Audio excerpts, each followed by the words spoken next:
Hey everyone, this is Sean. Today let's think about how to design an AI agent system like a pro. It doesn't matter if you're technical or not, if you're a product manager, designer, data scientist, or computer scientist, does not matter. The goal here really is to understand how do we think holistically about, starting from the front end all the way to the back end, database, and setting up AI agents so that your app will be smarter than just a traditional SaaS product. So today's example is about how do we design this agent system for the e-commerce direct-to-customer brands, D2C brands, to manage their customer support. So as we know that customer support is a field that traditionally has a lot of human involvement when it comes to things like return products, exchange products, or asking about the status of where my product is when it's being shipped. And for a lot of the e-commerce companies, they probably cannot afford to hire a bunch of call centers or message replying agents. So this would be a perfect use case for them to increase their response rate as well as improve the satisfaction for their customers. So now let's jump in and think about how do we think through this step by step. Okay. So the first thing is that our goal today is that we want to make sure that we will have over 70% automation in this customer support flow, which means that the other 30% will probably be we're going to loop the humans back into the conversation when an e-commerce site is talking to a customer, right? And also we want to make sure that the customer satisfaction rate, CSAT, is greater than 4.5 out of 5, right? And last but not least, we want to make sure that the response with the 50% of the percentile of the customers is below 1 second, and then 95% of your customers will get a response under 2.5 seconds. Why is this important? This is important because if the response time is too long, it really affects your satisfaction from your customers, okay? So this is our goal. And let's also think about what is our scope today. Our scope is very simple. We want to focus on returns, exchanges, and where is my order, okay? So let me just delete this flow and then let's walk through it together. So firstly, let's think about the rules of this scope. In order to return to the customer, we need to make sure that the products, for example, will only be returned if it's bought under 30 days before. And it must be returned in good conditions, right? Otherwise, the AI agents probably will just allow any products to be returned at any time, which is not what we want, right? The second rule we think about is how do we think about the refund policy, right? In this case, most companies probably have a refund policies. For example, if it's under $50 and if they're using a human call center as a service, then they will automatically let it to return the product. But if it's over or equal to $50, then they probably need to loop in their manager. We want to mimic the exact user behavior here. The third one is called exchange policy. So if a customer want to exchange the product, they also need to make sure a few things. It needs to be in good conditions, and certain categories of products cannot be returned because, for example, if it's food and you already open it, you cannot really return it, right? And lastly, how do we route back to a human, right? And there could be all sorts of scenarios here. It could be because the user directly asked that they want to talk to a human, or we have detected that there's some very negative emotions in the chat, so that we must involve a human being to basically provide emotional support for the customer, okay? From a backend and database perspective, there are a few things that we should consider in this case. Let me just paste it right in. The first thing is that when and how much is the peak for requests per second, and about the seasonality as well. Imagine this is Black Friday or Christmas time, then probably there will be a lot more people doing online shopping versus the other period of time of the year. And also we need to think about how we're going to store all the chat history, information about the transactions, about return and logistics. Do we store it in a relational database, or do we store it in a vector database? So here's a concept we need to introduce for AI agents, which is vector database. What it really means is that traditionally, we basically define data tables in, imagine you have an Excel sheet. There are rows and columns. Every column means a different feature. Every row means a different entry, right? But in order to search some of the, say, unstructured data, like the return policy or refund policy, these kind of things are not going to be stored in traditional table format. They're probably a paragraph or a PDF, right? So the way to do it is that we can store this information in a vector database in which we will embed each word or each paragraphs into vectors, right? So what we mean by that is that we're going to turn these words into numbers that are in high dimensions.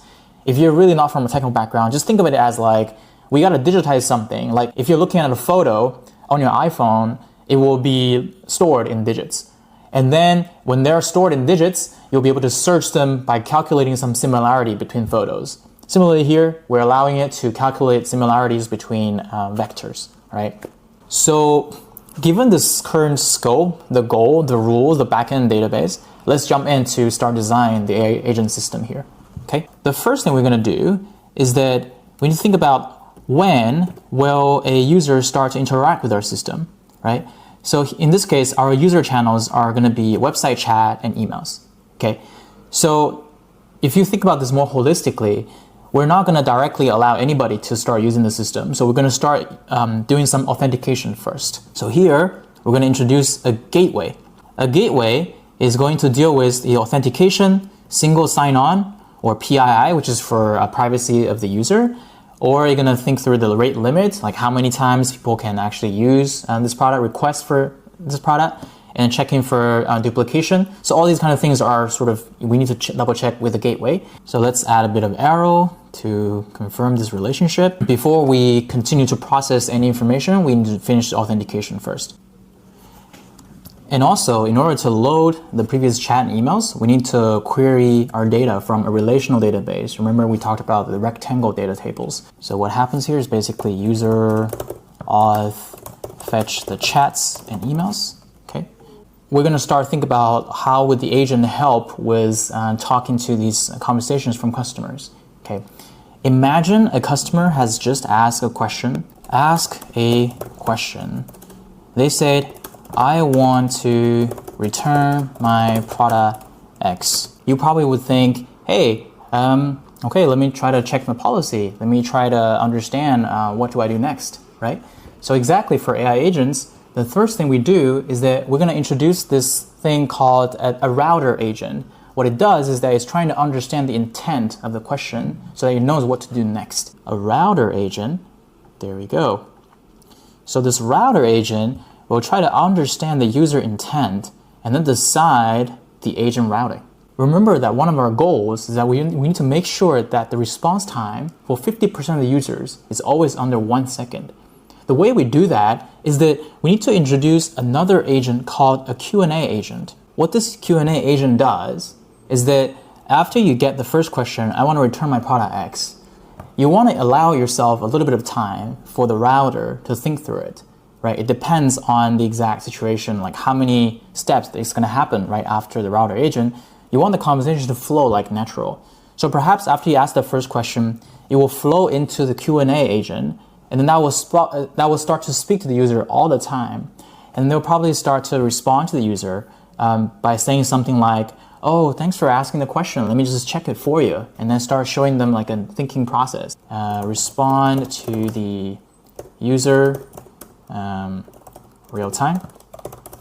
Okay, so here for the router agent, let's think about the edge case first, right?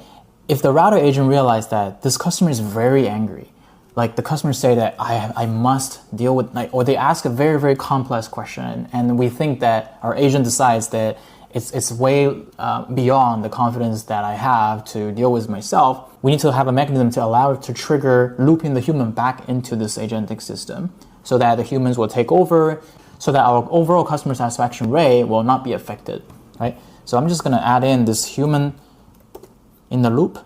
Oh, this is so difficult to use. So now, in this case, the human will start to approve or disapprove any request from the users. If the router agent decides now that this is a valid request, and let me just double check if it fits with our policy so that I will process the rest of the steps for you, then we will allow it to move on to the next step, right?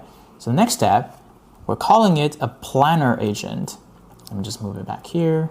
Decide to take the return route action. So what happens now is that because the router agent understood the intent, which is to return the product, then it will start to call the return planning agent. So the planning agent for return will start to process what's going to happen next. A very important concept is called functional calling. So what will happen is that we will prepare a very long list of functions that will be available as tools for AI agents to select from. And I'll show you a few examples, which is, for instance, if the user needs to return, you need to introduce a Stripe API that will allow them to get refund or start paying for another product as an alternative. A Shopify agent, which will allow us to pull in the information about what's the order status right now, and what is the return merchandise authorization right now, RMA, and perhaps for some exchanges actions as well. And also things like, oh, where's my order, right? So we got to pull in the API tool that will check some third-party logistics, 3PL, to understand where the product it is right now in real time. And also, for example, if the user is managing some of their customer relationship information in a CRM system, then they will be able to pull in some CRM APIs to start writing or fetching some deal from their pipeline or create and update some tickets. Okay, these are the tools that we're talking about here. So if we move back to where we were, this planner agent will decide what tool we're going to call.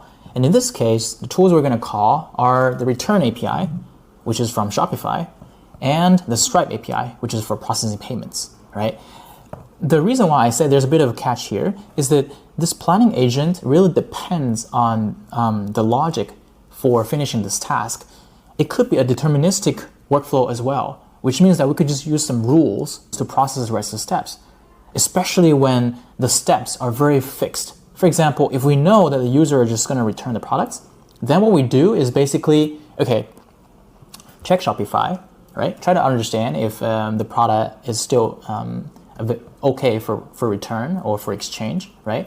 And then trigger Stripe API to process all the payments related information, right? So actually one very good practice is that if we can reduce the amount of automation of using agents for cases where it doesn't really need an agent, then your system will be more reliable. In this case, just for the sake of presentation, I'm going to show you how to think through the agentic way of a planner for return rather than the deterministic way, but just a very good thing to keep in mind. Okay, so let's move on. So in order for the return planner agent to function, it needs to firstly check some return policies to make sure that it's actually fitting into the scenario that we're talking about, right? So in this case, we need to finally start looking into vector database, which will include things like frequently asked questions, policies, all these kind of unstructured data that are in paragraphs, so that because it's not easy to search in the table, so it will be easier for us to search semantically using vector embeddings. This process is also called RAG, Retrieval Augmented Generation, right? It's a very fancy word and a buzzword at the same time, but it's important to understand that it's basically just fetching information through a semantic search so that we will get more relevant information about this company's return policy, which the large language model does not even know, right? Because this is a private data, and we want to feed this private data into our AI agent. So I'm also going to paste the policy and guardrails services here, right? So what this one does is they basically want to double check if it fits with the policy, right? So there's a bit of a decision-making mechanism here. Just from a diagram perspective, let's say check policy via vector DB. And then this vector DB's information will go through this policy check. And we're going to say, okay, align with policy. Inform the agent. So this is a little thinking process for the planner agent to go through before we trigger any functional calls. You will need to define very clearly in the prompts for this return planner agent so that it knows that you need to firstly refer to all the checks.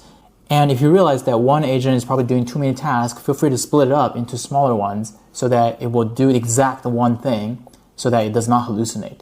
Here we're sort of a little bit oversimplifying the situation, but just to make sure that you define your types and define everything very clearly so that your prompts, your agent will understand what it needs to do exactly, right? So after we finish the RAG check from the vector database, our planner agent finally understood, okay, we need to trigger some APIs, okay? So the first API they're going to trigger is Shopify API. If it fits the policy, call Shopify API for return. And if the next step is about returning the money, then we should also call the Stripe API right here. So after the Stripe API has been introduced, which means that we have finished the money return.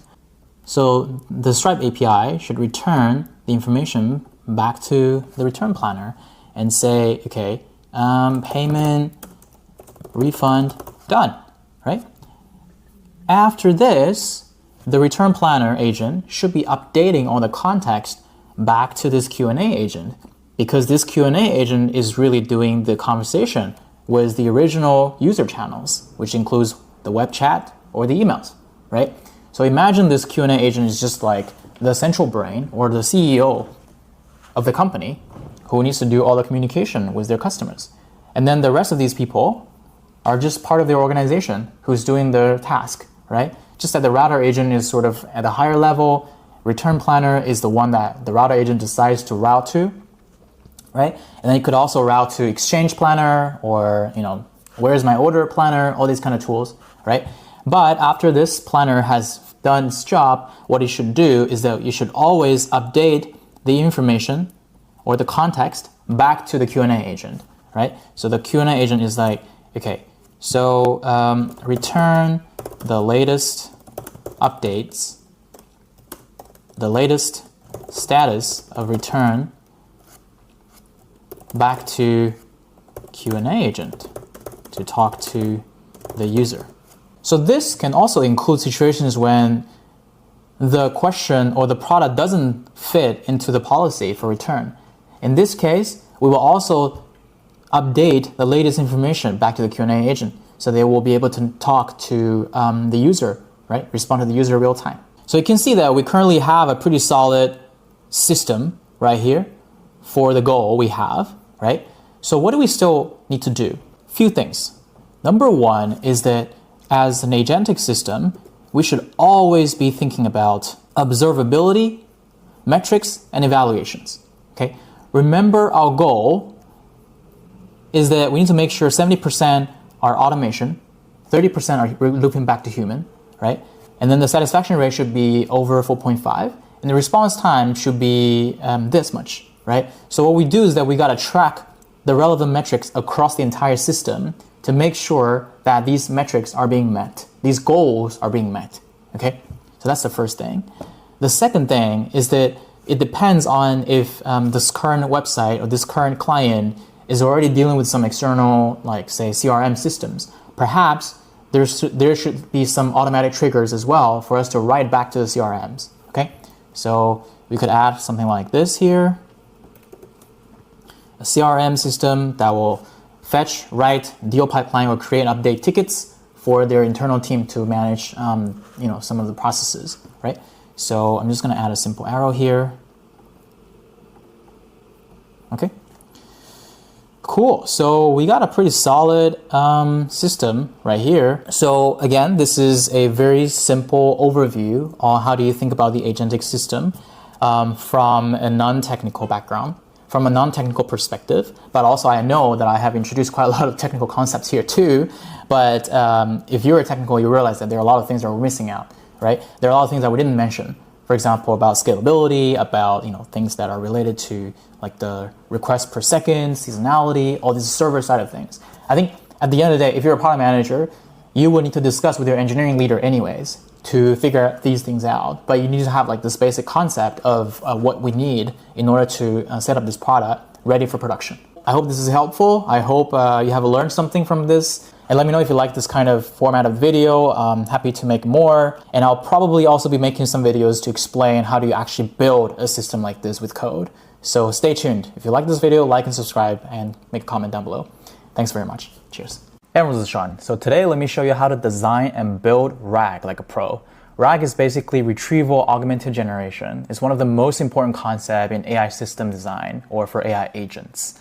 And a lot of people who watched my previous video about AI system design really asked me to dive deeper into these kind of concepts. So today, we're really going to dive deeper into what exactly does RAG work and what exactly is a vector database. And I'll not only show you something like this, which is a system design to think through how do you build or design a RAG system, but also I'll show you some live code, which I'll open source on GitHub. So feel free to check out my GitHub repo. I'll also show you how to deploy it to a Google Cloud platform, GCP, so that if you have a front end, you can just connect it into your app and start using it right away. Okay, cool. Let's jump right into it and start. So I've got the system right here, but I'm going to just walk you through it real quick. And if you already know what RAG is, feel free to jump into the coding part. First, let's imagine you're a user and you have a user channel. You either talk to customer support with web chat or an email. And then let's imagine here we're using the same example as the last video, which is a customer support for an e-commerce website where you're going to ask questions about certain policies about the company. And let's imagine like the user has asked a question and that question is speaking to an AI agent. We have an AI agent that will speak to the user interface. So let's say the user has sent a question, ask a question to the AI agent, and then the AI agent is supposed to respond with an answer. The AI agent might not understand when it can return a product for an e-commerce site or a D2C brand because maybe some of the products are over $200 and you cannot just return the money to the user and you must check a certain policy or you must ask a certain manager to approve the return, right? So how would an AI agent know if this is an LLM, it has no access to your private data about your e-commerce site? Then we're going to introduce this concept called a vector database, which will store some of the policies about your company return policy. And also, we will use the system that will do the retrieval to let the agent to retrieve the information from the database and then get informed so that the LLM knows, oh, anything over $200, we cannot just return money back to you. We must talk to a manager, okay? So let's break it down and see what exactly will happen here. So as I mentioned, we need a vector database, okay? It's a vector database that will store things like FAQs, policies, these kind of things. And the way that the AI agent will speak to it is basically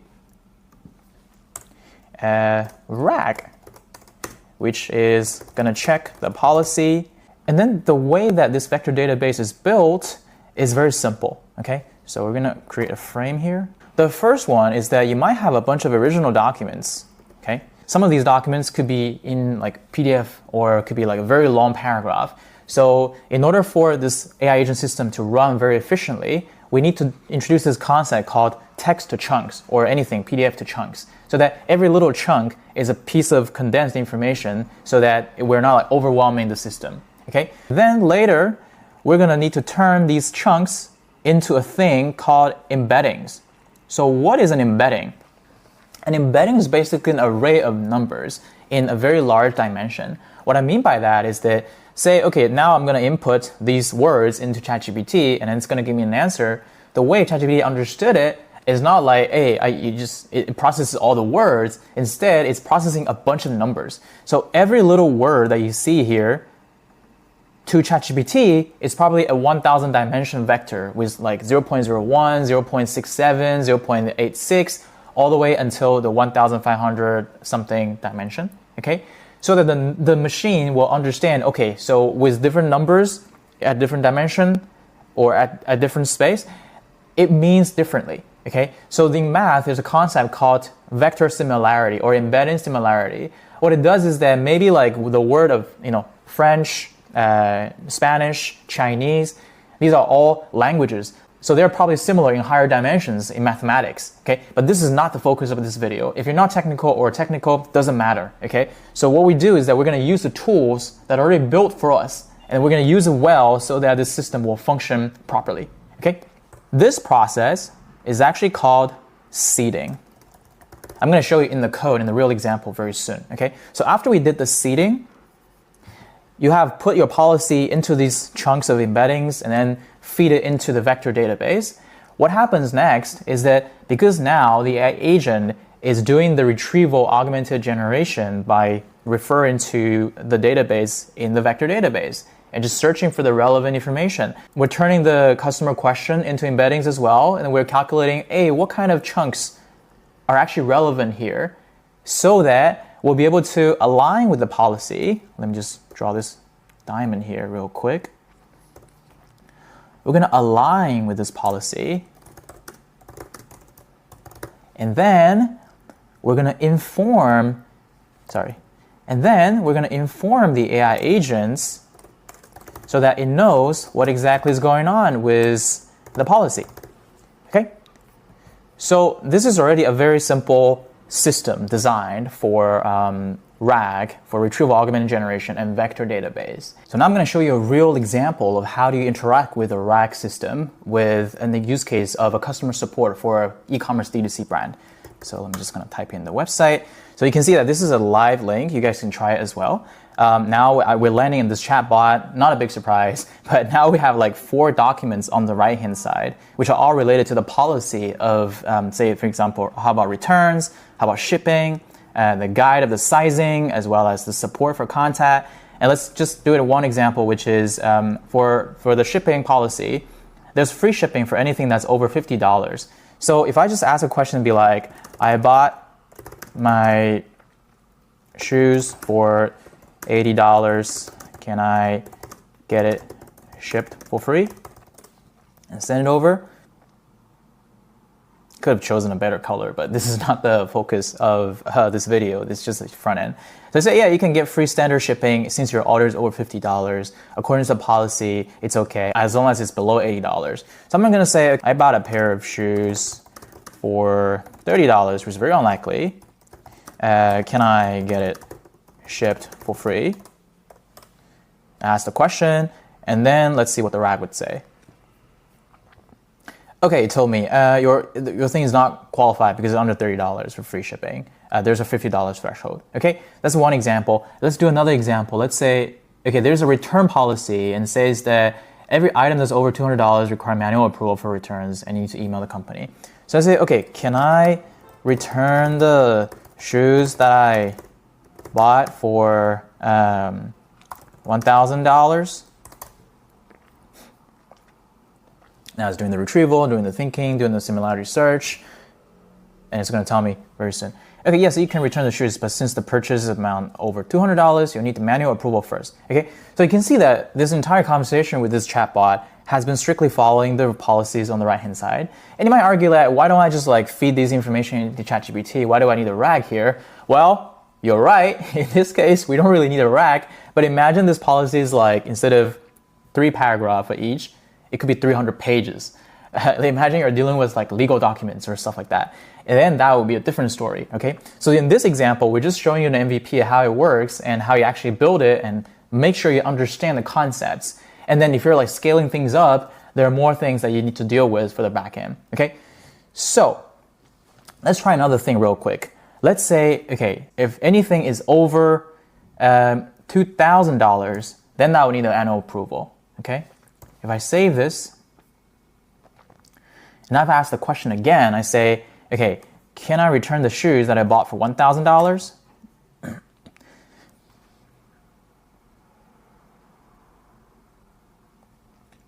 It told me, yes, you can return for $1,000 as long as you meet these criteria. They're unworn, blah, blah, blah. And since your purchase is under $2,000, you don't need any special approval for return. Look at this, it's like immediate. Once I like update my vector database for these documentations, immediately my app will know what exactly is the policy. How easy is that, right? Imagine you have like 300 pages of policy documents. As long as you edit it real quick, and then database sort of re-embed the entire policy, and your robot knows exactly how to answer your customer questions. Okay, I think this is very convenient. And now let me show you how to actually build it and use it, okay? You don't actually need to build anything. I already prepared the GitHub repo for you. It's open source, completely free. Just try it, okay? So my GitHub is right here. It's got shanshuang/YT-RAG. YT stands for YouTube, RAG stands for Retrieval Augmented Generation, okay? So if this is the first time you're gonna touch code, don't freak out. What you can do is that you can just sort of, honestly, you can just like Command A and copy and then paste the whole thing into ChatGPT or into Cursor and ask it to tell you what you're gonna do, all right? But in this case, I'm gonna show you step by step how to do this and launch this as a full stack product. And so that you can like link it to your own project, you can even try it in your own real business, okay? And if you're a business in e-commerce brands, feel free to let me know. Happy to do some extra sessions with you if you're interested in me helping you out with these AI automation, okay? Let's jump right into it. Cool. So what we're gonna do is that firstly, I'm gonna clone the code. I'm gonna say copy this clone, okay? And then I'm gonna turn on my favorite app, which is Cursor. Let me create a new window here, okay? So I'm gonna go into my So I'm going to open my project, desktop, developer, and YT-rag. And I'm going to say, okay, YT-rag showcase. Okay, create that, open. All right, I just created this new folder in Cursor called YT-rag-showcase. What you got to do is that you're going to turn on this terminal, okay? And then what you got to do is they're going to say git clone and then paste this in. All right? You see? Now you got this open source project, okay? So, how do we deploy this and how do we use this? All right? Let me try to guide you through the README documents. So, firstly, we have this architecture that has an app that has the core service, a core folder that will basically define the configuration and infrastructure. We have the models, Pydantic models, that basically defines what are the data types that are going to be required for every model or every API. And we're going to have a service model, then we're going to have a service folder that's going to deal with all the business logic regarding RAGs, embeddings, AI agents, all these kind of stuff. All right? And then we have a main.py, which is a fast API application for the backend. If this is your first time to deal with backend, trust me, don't freak out. This is super easy. I'm not from a computer science background. I learned all of this by myself through AI, and you can do this too. And I'm going to show you how to do it. Okay? Cool. So we already did the first step, which is git clone. And now all we got to do is we got to go back to, let me just set this up. Now what we got to do is that we got to go to cd yt-rag, okay, as this said. And then we're going to create this virtual environment. Literally just copy this, okay? Paste it in your terminal. All right, so what this did is that created this virtual environment called vim_yt-rag, and then you can basically install your Python packages in it, okay? So we already have our Python packages ready, which is in requirements.tsx. We're only using these few, all right? And just paste this in. And you're gonna install the packages you need for running this project, okay? And then we're going to need to set up our vector database. In this case, we're using Supabase for the vector database. We're going to use the PG vector. I know there are a lot of options on the market. There's Pinecone, there's Weaviate, and we're not talking about which one is better here. I'm just talking about how it works, okay? Feel free to try other tools if you want to. Okay, cool. Let's get started. So the reason why we need to set up Supabase, one is because we need to set up this place where it's going to store these policies for documentations. Number two is that we need these keys from Supabase so that our app is connected to the database, so that they're communicating with each other, okay? Just follow me, trust me, like, this is pretty easy. We can do this. Cool. So, let me start creating a new Supabase project for us. Supabase.com, okay? If I go to dashboard, let me make it bigger. I can go to YouTube. You can see that I already have a YT-rag. I'm going to create a new one just for this showcase. You can click on New Project, and then I'm going to say YT-rag-showcase, and then I just input in my database password, and let's just create the project. I'm going to delete this later, so don't even try to use things here because I'm going to show some keys here, and I'm going to just delete it. Don't try to use it, and you should set it up yourself, okay? Cool. So now we set up this Supabase. Let's see what's going to happen next. Okay, let's come back to the GitHub. You see that wait for the project to be ready, and then go to settings and get all these APIs and copy them into our code. All right. So I'm going to do it. So go to Supabase. Come over here. I think if I just scroll down, yeah. If you just scroll down, you can see that there's project URL and API keys here, and then we're just firstly, we can see that there is a file called .m.example, all right? We're going to copy this and paste this again, and we're just going to call it .m instead of .n example, so that this is for production. And then we're going to copy the project URL here, click on copy. You can see there's a project URL, replace this with the real one. And then you can see that there's this anon public key, copy that, come here, replace the second one with it, hit Command S to save it. The third one is the service role key.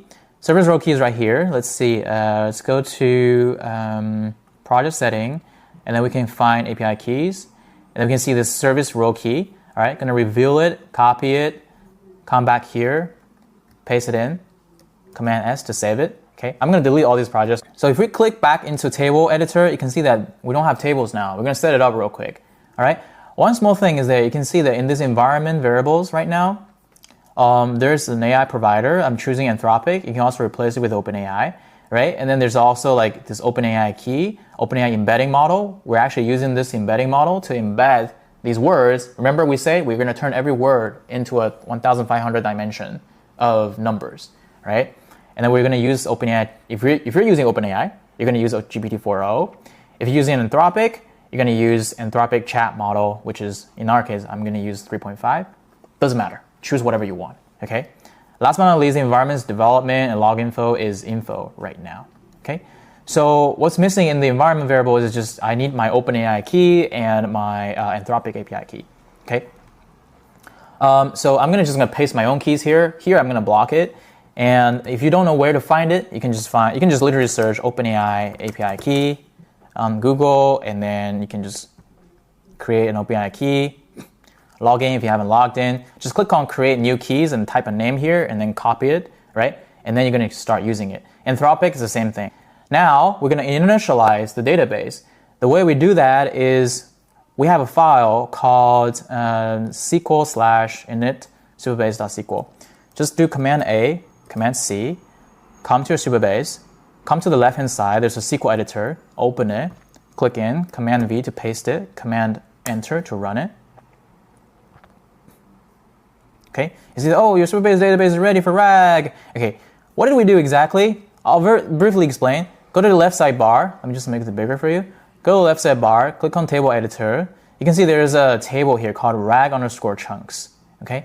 Remember earlier we said we need to do this thing called seeding, which we're going to turn original documents into text chunks and then embed the text chunks, okay? Here I'm going to show you how to do that exactly. So for now, you can see this table that has ID, chunk ID, source, where does the chunk come from, text, what exactly is in that chunk, what is the embedding for this text, right? When is it created? That's all. We're just keeping things simple here. If you go to the sidebar and click on database, you can see that there's one table here listed, and then you can also click into functions. Okay, why we're in the functions? That's because if we go back to this, we actually define some functions here. One function is called match chunks. You can just copy this and come back here and then search match chunks. You see, this is basically doing like matching, like doing the retrieval, right? Comparing if your query embedding is similar to the embedding that you added to the chunk, all right? And there's several other functions that we defined.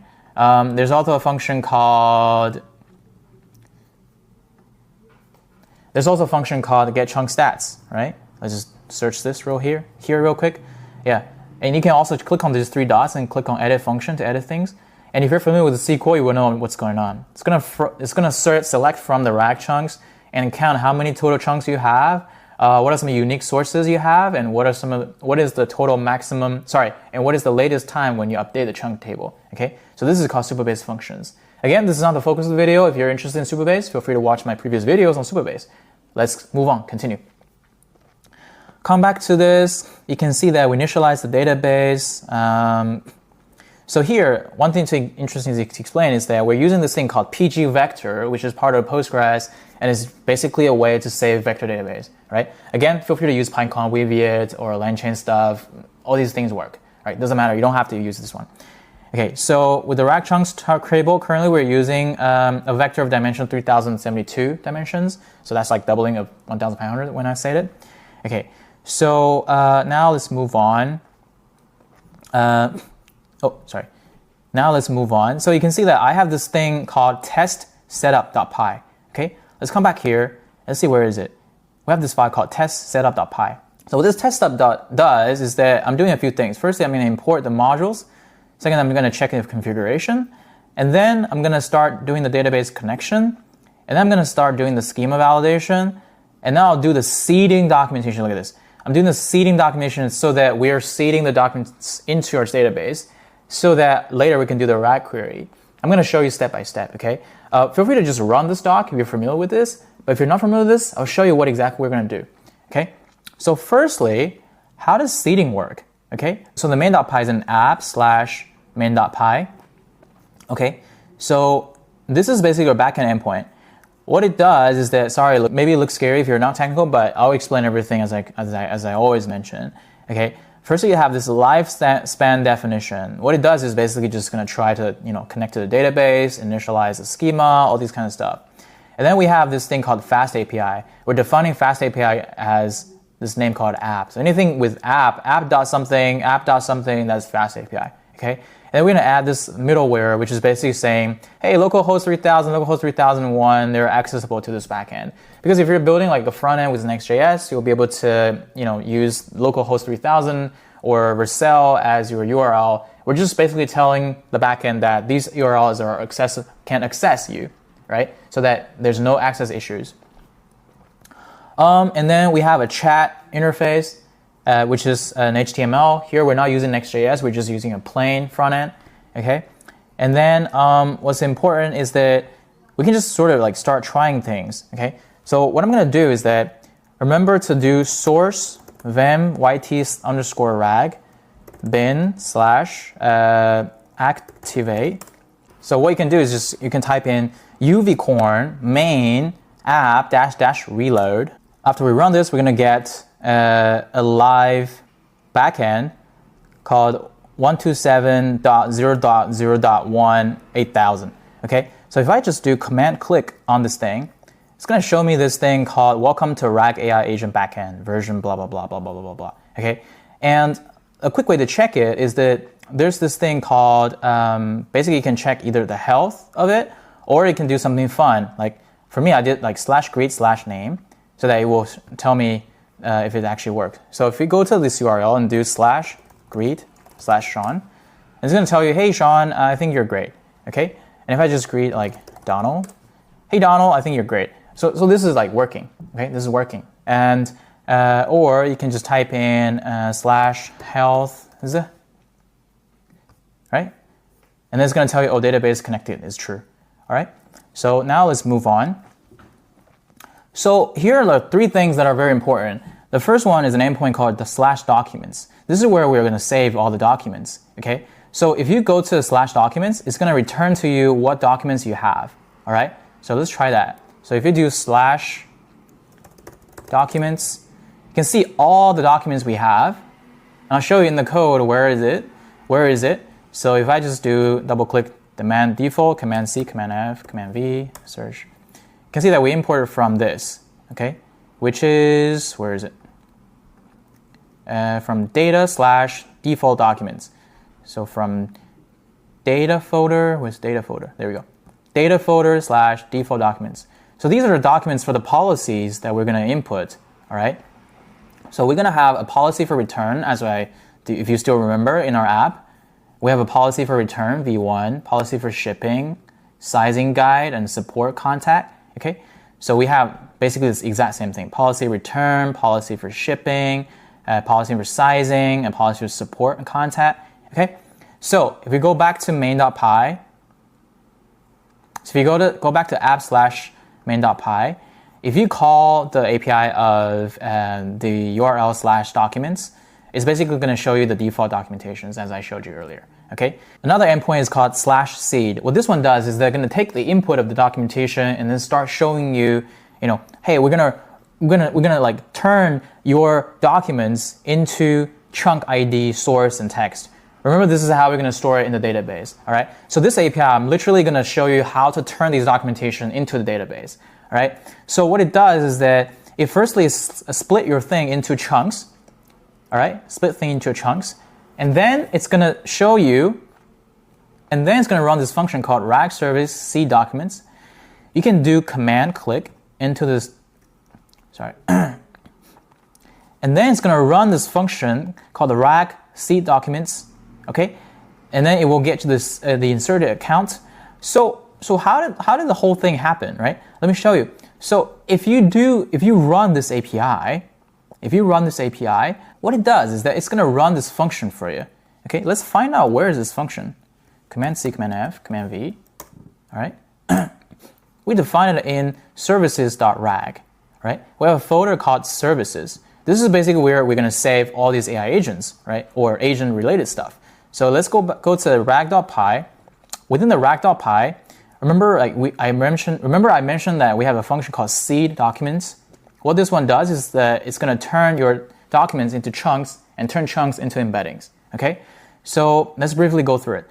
We have a function here that said, okay, we're going to use the chunk function to chunk the documentations, and then we're going to embed the documentation using embedding service, which is imported from embedding.py. And last but not least, we're going to combine the chunks into embeddings so that we can insert it into the database. Okay, let's check the embedding.py real quick too. In the embedding, what we do is that you can see that here we have embed text.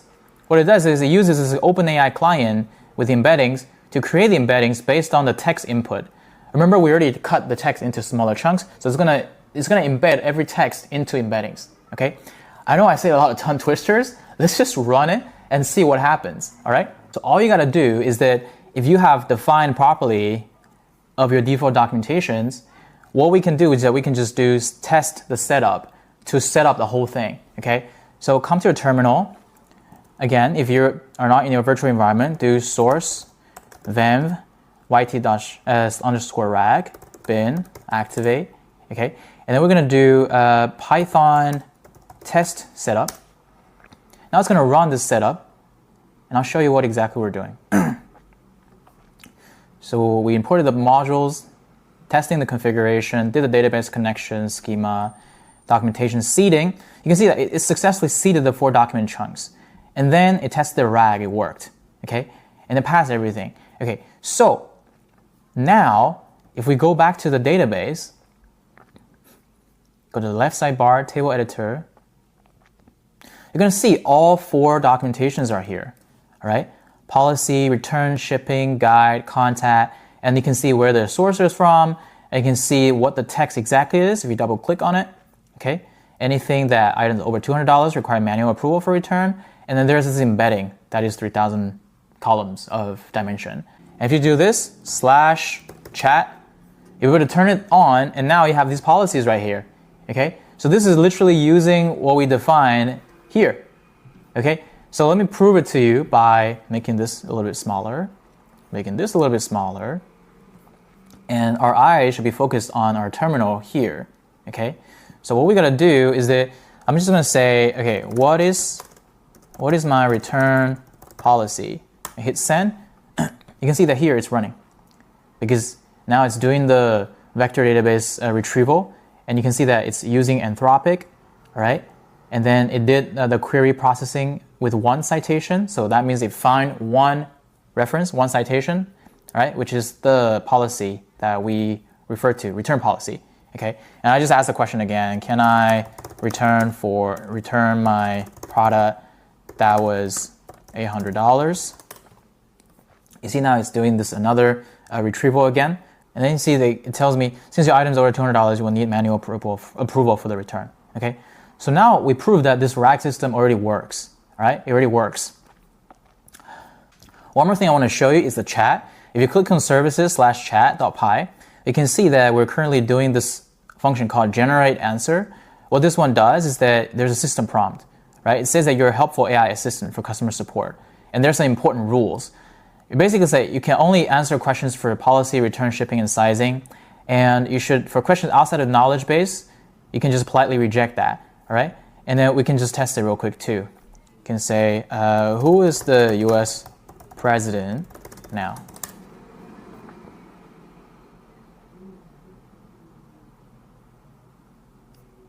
Yeah, I apologize. It's not relevant, so he's not gonna answer me, okay? Feel free to play around with this GitHub if you're technical. And if you're not technical, if you follow these exact steps that I talked about, you can set this up for your business. Happy to help you to set up for you if you're interested in this kind of AI automation. And the last step I do is I'm gonna make this live. I always wanna make product live because I feel like that's the final step you do. Like that's the core of building a product. It needs to be live. It needs to be able to be used by someone. Let's do that. Cool. So what I'm going to do is I'm going to go to my Google Cloud. So I normally use Google Cloud for this. And I already have a project. If you don't have a project, feel free to click on here and then click on create a new project. Okay, but that's not in the scope of ours. So I already have a project. I'm going to go right into Cloud Run on the left-hand sidebar. Okay. And then I'm going to select a project, which is the project I created. And you can see all the projects that I have here. And I already have one called YT-rag, and the rest of them are my previous projects. So what I do is that I first need to commit the code to the GitHub, and then we can connect it through GitHub into Google Cloud. Okay, so let's try this real quick. Let's come back to Cursor. And one thing I didn't show you earlier is how to connect to GitHub. And if you're creating your own thing, you can also come back to your folder and do remove-rf git. Okay, hit run. Create a new repository. Okay, and I'm just going to say yt-rag/private showcase. Okay, create the repository. Git remote add. Make sure you navigate your folder into yt-rag, and then git branch name. Okay, let's come back here. Command R to refresh it. Cool, this is good. So now we got this, all right? We got the whole thing. Let's come back to Google Cloud. Let's click on Connect Repo in Cloud Run. Let's set up the cloud build name, all right? And then I'm gonna click on here to repository. You can say yt-rag. You can see I have two of them, but I'm gonna use the private showcase, understand, next.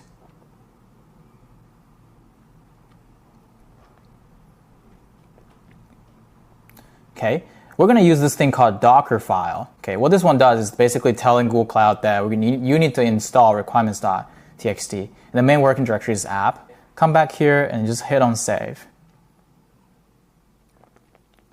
Okay, and I'm going to allow public access because it's not a big deal right now. And then if I come back here, there's an important thing called variable and secrets under containers. We need to add the variables here. Select the whole thing, paste it here. Okay, and just hit on create.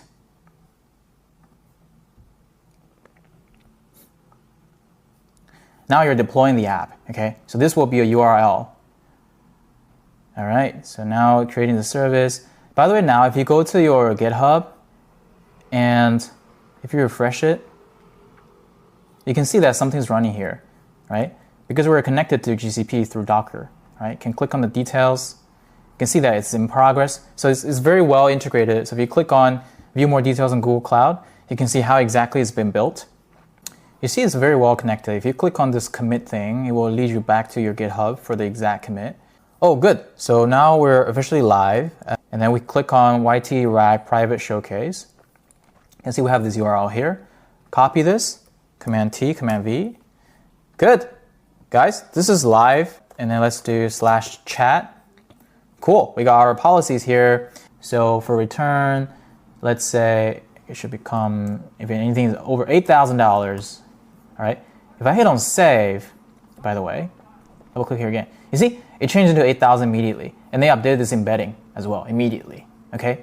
So this template really works well. Okay, so now if I ask the exact same question again, it's doing retrieval on an updated database, vector database, and it's gonna tell me, yes, you can return it and purchase 1,000, which is lower than 8,000 is fine.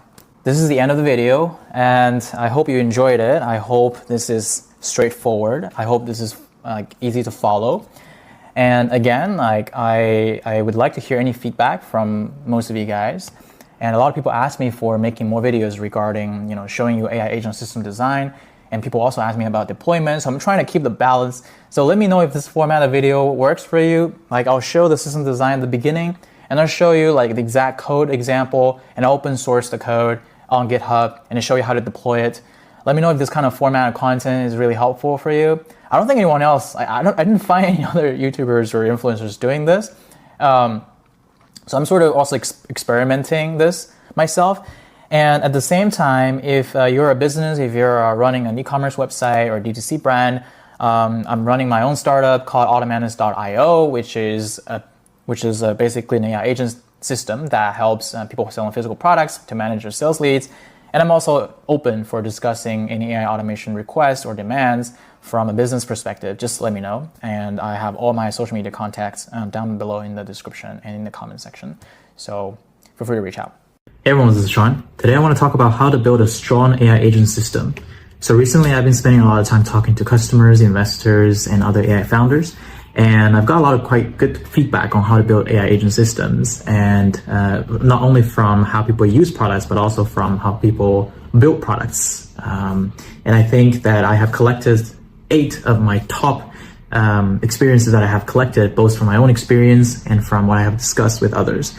So as you can see, I've already listed on my screen. I'm gonna walk you through them one by one, and hopefully I'll be helpful for your own product building. And if you're a founder yourself, I think it will be a very good reminder, because this is basically what you're gonna need to think about every day when you iterate your product and launch the next features. Let's jump right into it. The one-line summary that I prepared for myself is that if you wanna build really strong AI agent systems, you basically need to build agents that are example-rich, self-improving through human feedback, and simple for customers, and verbose in natural language prompting.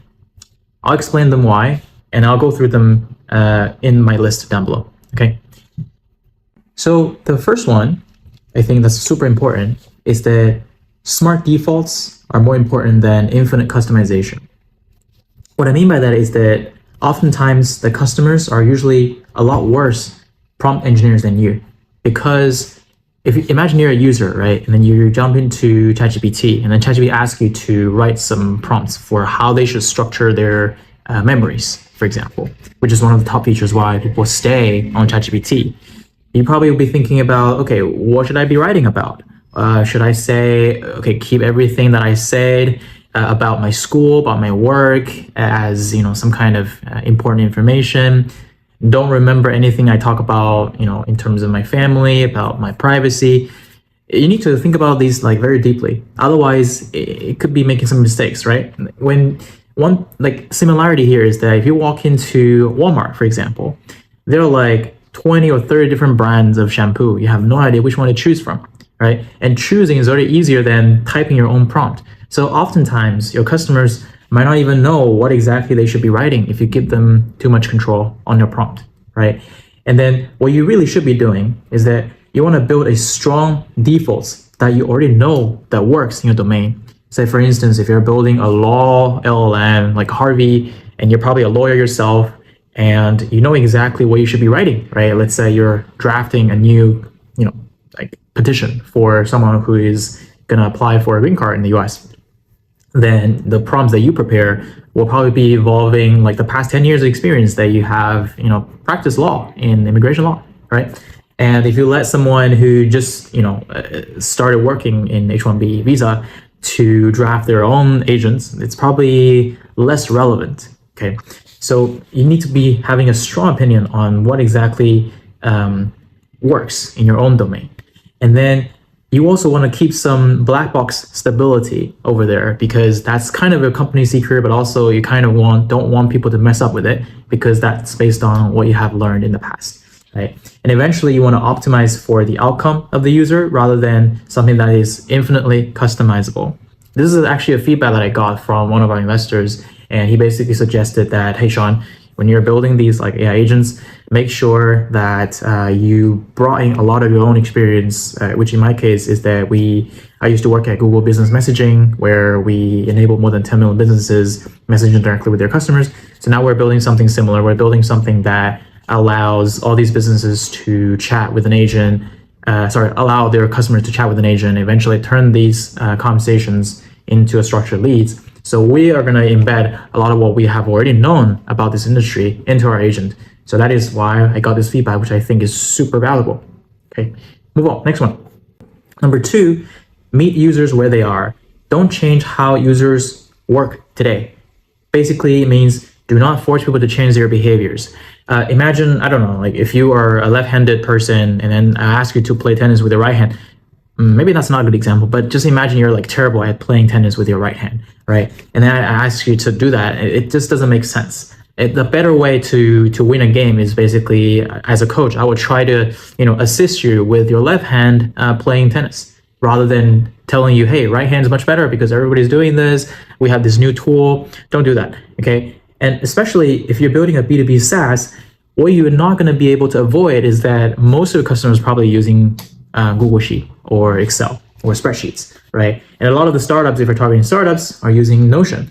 So what you really need to think about is that how can we build our agent flow around these existing tools, right? Follow those familiar patterns rather than forcing a complicated new view for the users. And I think that's incredibly important to keep in mind all the time, because as founders or as product builders ourselves, it's very easy for us to sort of fall into the product I built, because I feel like, oh, this is this beautiful thing that I created. But in reality, your user might just feel like, okay, I see a new dashboard, I see a bunch of new like features, they look very smart, but my entire company's data live on Google Sheet. And if you don't adjust for the workflows that your customers are already using, like spreadsheets, what you're going to end up with is basically their budget will be spent on your product for maybe a year or a quarter or something, and your product just left there and nobody's touching it in the company, and eventually they will stop renewing, right? So that's not the situation that we want to be in if we're a B2B founder. So yeah, that's why I think this is super important. And the third one is basically vertical first strategy. Okay, so this one is also advice that I received from one of the investors I spoke with. They basically were saying that the most effective way for a founder to start expanding a product is that you want to build these agents around a very specific vertical and really double down in it, right? And then what they're saying is that a very high volume, detailed, domain-specific examples will make the model stop doing stupid stuff. Okay, so this is actually another AI founder friend that I spoke with also told me about this. Like, he would rather put like 20 or 30 examples of exactly how an agent should be interacting with the user if it's a chatbot, or how exactly an agent should be dealing with some like JSON files or PDFs or stuff like that, so that it will actually know, like putting these 20, 30 examples in so that it will actually know how to behave and perform in specific situations. And because that you're very specific and you're in a very specific vertical, what happens is that your agents will be feeling like it's doing one thing at a time, right? One thing that's really special about LLMs is that it's like a generic expert. It knows everything. And especially these days, a lot of LLMs are using this mixture of expert kind of model, kind of architecture for their LLMs, meaning that they know many different domains. Therefore, they're like experts in many different aspects of life. And you need to tell it that, hey, your job is simply to be the expert in this one thing and this very specific expert of this vertical. And then you'll perform so much better than, like, say, doing it in a horizontal level, like from the beginning. Okay, and then later, if you realize that there's a product market fit in that domain and also your agent is doing a really good job, you have two ways. You either like double down on it, and if it's a big enough market, then it's already a venture scalable business. And if it's not, then you can think about expanding horizontally, right? You can follow the same architecture of mixture of experts, meaning you could build a mixture of vertical agents and let them deal with very different things, right? So I think that's a very helpful advice to keep in mind, because as builders or as product founders, it's very easy or common for us to think that, hey, LLM can answer any questions, let me just use one agent for everything. I don't think that's the best practice in reality. Okay. Number 4 is that examples need to be carefully balanced when you feed examples to the AI agents. Basically, if you use too few examples, then the model would think that there are only a few ways to solve the problem. You might actually restrict them. And if you have too many of the wrong kind of examples, then the model might overfit to some bad patterns. And this idea is very similar to how we were approaching machine learning about the data sample size and about the parameter size, right? But in the LLM world today, it's more about how do you like structure these things in natural language and then provide them with a good balance of very solid examples so that your agents for this very vertical will be able to understand how to solve that task. Number 5 is that you need to write the workflows as explicit natural language specs. Okay, so basically what I have gathered throughout the information online is that multi-line, step-by-step natural language instructions will minimize hallucination and give an agent stable, predictable behavior. Okay, what we mean by that is that sometimes we might just want to throw a table to LLMs and say, okay, read this or do this and that, right? Or maybe we might throw a bunch of files to it. We might just give it, if you're more technical, give it a bunch of JSON. What turns out to be more effective is that if you can explain in natural language, okay, here's the first step, you should be doing A, B, C, D. And then if you see this, do this. If you see that, do this. And then the next step, do this. And under what situation you should be using this tool, that API, this tool, right? And here's the explanation of these toolboxes. Like use the Stripe API for payments, use the Supabase API for fetching data, under the situation where, if this person has authorized, yada, yada, yada. You want to treat them as like an intern in your company, or as, like if you're a product manager, as if you're writing some product documentations. You don't want to just throw a doc at people. You want to explain to them exactly what they should be doing, right? So somehow I think LLMs pick that up from human beings, and also because it's a language model, right? So explaining in words and explaining them in very structured, concise manner with logic and with experience really helps with the performance of our AI agent system. Number 6, add human in the loop correction loops. Have some kind of approval rejection cycles so that it acts like a micro training rounds, right? So if you have some good correction and then you have good improvement, and then your stability endures for longer, okay? I think this one specifically applies to customer support, which is, these days people call it CX agent, customer experience agent. There are a lot of examples out there. There are Fin, there are Ada, there's another company called Sierra AI. They provide a very strong customer support, customer experience agent services out there. What they normally would always have is that there's a way to trigger humans to be looped in. Say, for example, DoorDash. If DoorDash is using some of these like AI agent services, there's always like a team being maintained right there who are going to type in like answers to customers. And when we build these AI agent systems, we always want to automate the whole thing, but that's not the reality. In reality, customers would be like, they would just directly be requesting for a human to be looped in, right? Or a customer might be, super angry, and then agents are still talking like a robot. In these kind of situations, what you should do to maintain a good customer satisfaction score, or just for your own retention's sake, you should loop in humans at that point, and then you should have some kind of mechanism to trigger that. And also, you should train on these good and bad examples so that your agents in the future will understand, how would I address a situation where customers are super angry, or when they're requesting for a human, or how do we reduce these situations? These are super important lessons to be learned, and it's very important to be mindful of that when you write prompts. Number 7, give your agent a single memory layer. I think this is more or less related to context engineering across a multi-agent system. What this means is that, so for example, if you're building a SaaS where there are a bunch of agents, for example, I think now we're using Notion, right? In Notion, there are agents. I'm pretty sure what they're doing is that they have a multi-agent system. Maybe there's some agents are just for, polishing the paragraph you just wrote. There's some other agents who are like reading the entire doc and then give you a summary.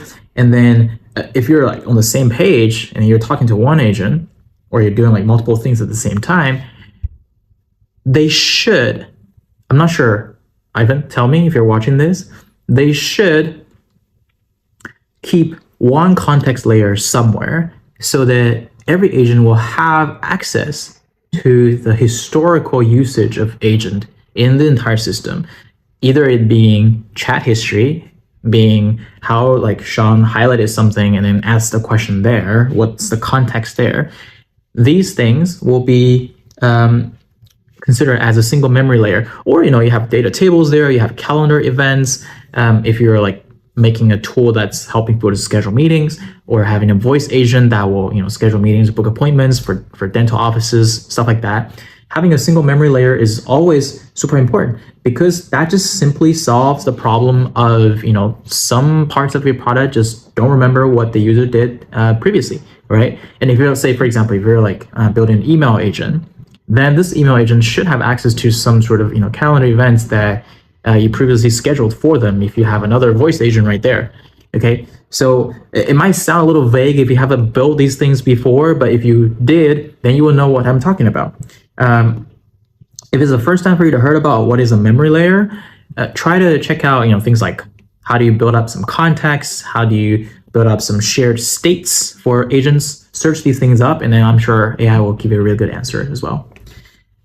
Last but not least, which is something that YC partners would emphasize all the time, which is evals. It's important to add a continuous evals to measure and enforce reliability. Okay, so what in reality, agents regress very easily, and automated evals across workflow scenarios and edge cases ensure improvements are real.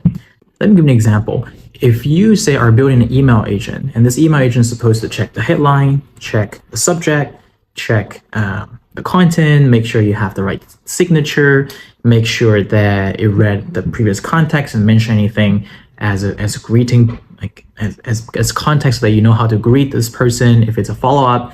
And then what happens is that sometimes agents might skip the steps. Depends on, today maybe Claude is not performing well, tomorrow ChatGPT is like replacing their old model with some updated ones. Anything could happen, right? So what you should do is that you kind of have to have the system there to do the evaluation and be like, okay, before you hit send of any new emails, make sure you check that each one of these steps are fixed or are like fulfilled. And you have some kind of like code there to make sure that it's actually, filling in the information requested, right? Before you send the email. That's kind of the eval system, a very simple one that I could come up with right now. And having these evals that are very specific to your own agentic system or your own agentic workflow is kind of one of the most important moats out there for AI startups or AI products, because you know your product, you know how to make it better. You also know that this is not going wrong because you have this very, very strong like security system or stability maintenance system out there so that your agents do not regress, okay? And I forgot to mention another very important one is a single memory layer, which is, that's honestly one of my founder friends recently just said that he's now switching to Gemini, even though Gemini is really good. And the reason is because ChatGPT has got his entire past 2 years of history and is more comfortable just talking with ChatGPT because he doesn't need to explain again what his company really is, what was that last contract they just signed, stuff like that. Okay, these are super important moats for your company. Last but not least, LLMs are super capable. If an agent messes things up, it's almost always your prompt's fault instead of the model's fault. So this is coming from one of my founder friends' quote. If Claude can learn code bases, can learn how to write code, your agent has no excuse. You should give them as much of an example as possible. And the example was that Claude leaked their prompts out there, right? So basically, they just put a ton of examples in their coding tasks. That's why they know how to write code very well. Okay, so if Claude can learn code base, your agent has no excuse. Your agent should be better prompt so that it does exactly what you want it to do. Okay. So I know I've been talking for a long time, but let's come back and recap this. Essentially, if you want to build agents, AI agent system that is very strong, what you got to do is build agents that are example rich, self-improving through human feedback, simple for customers, and verbose and natural language prompting. And I guess maybe here, I should probably include with a memory layer as well. Let's just say with a memory layer and evals. Okay.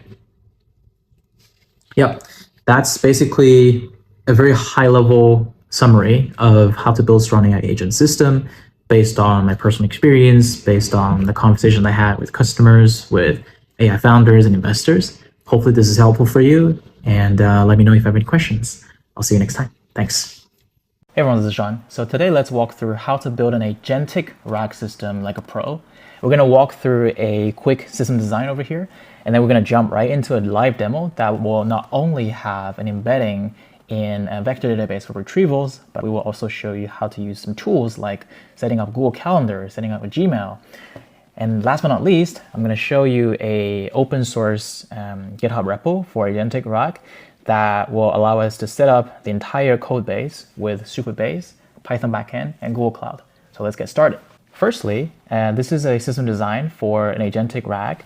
For some of you who watched my previous video about a YouTube RAG system, this is basically an extension. We introduced this new thing called Agentic Tool. The user will have a user channel that will either talk through a web chat, an email, or a WhatsApp, and eventually it's going to interact with an AI agent that sort of is doing the communications over there, right? And then according to our previous video, we basically allow this agent to query some data from a vector database, which in our case, we're using Supabase. And this vector database essentially is like splitting some original documents, turn them into smaller chunks, and then turn those words into embeddings. Embeddings is basically a high-dimensional vector that will represent words in numbers. Eventually, this AI agent will sort of check the policies, check what kind of products they have.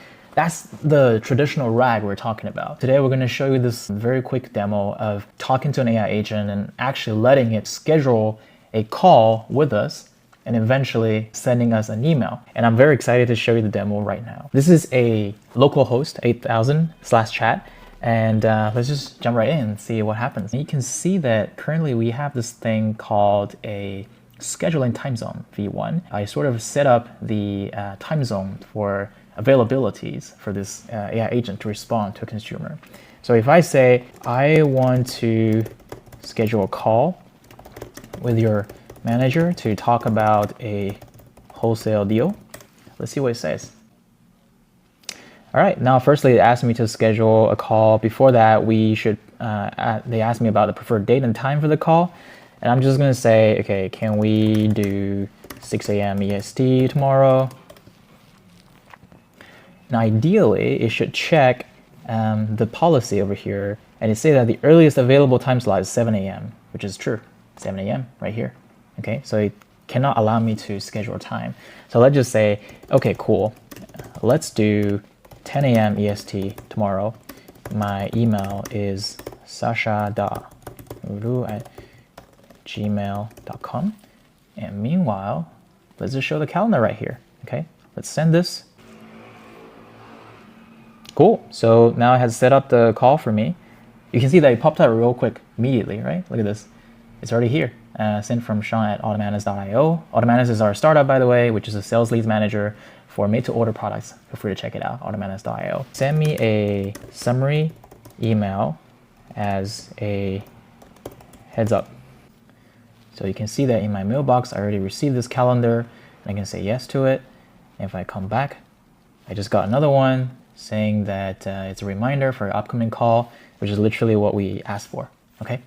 So this agentic tool calling is working. This is incredible. What happened was that we asked, can we do 6 a.m.? And then it checked the policy. They said that no, 7 a.m. is the earliest time. So it didn't even do the tool calling. And then later I say, okay, let's do 10 a.m. tomorrow, and immediately understood. And I gave it my email. And then it also, let's see, you also know that we're doing a wholesale deal discussion. So it also has the context. And eventually I asked it to send an email as a heads up. It also sent me an email as a heads up. So this is a full cycle of a agentic RAG system that allows this AI agent to talk to a consumer, okay? So now let's jump right into the code and see how it actually worked. So I prepared this GitHub called yt-agentic-rag under Shenshong Chen. You guys can all have access to it, github.com/shenshongchen/yt-agentic-rag. I'm gonna link the YouTube link here. If you like the video, you can click on Buy Me a Coffee to support us.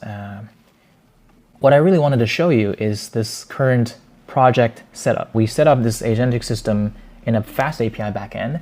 Just like previously, we actually had another repo called yt-rag. Let me just turn it up for you.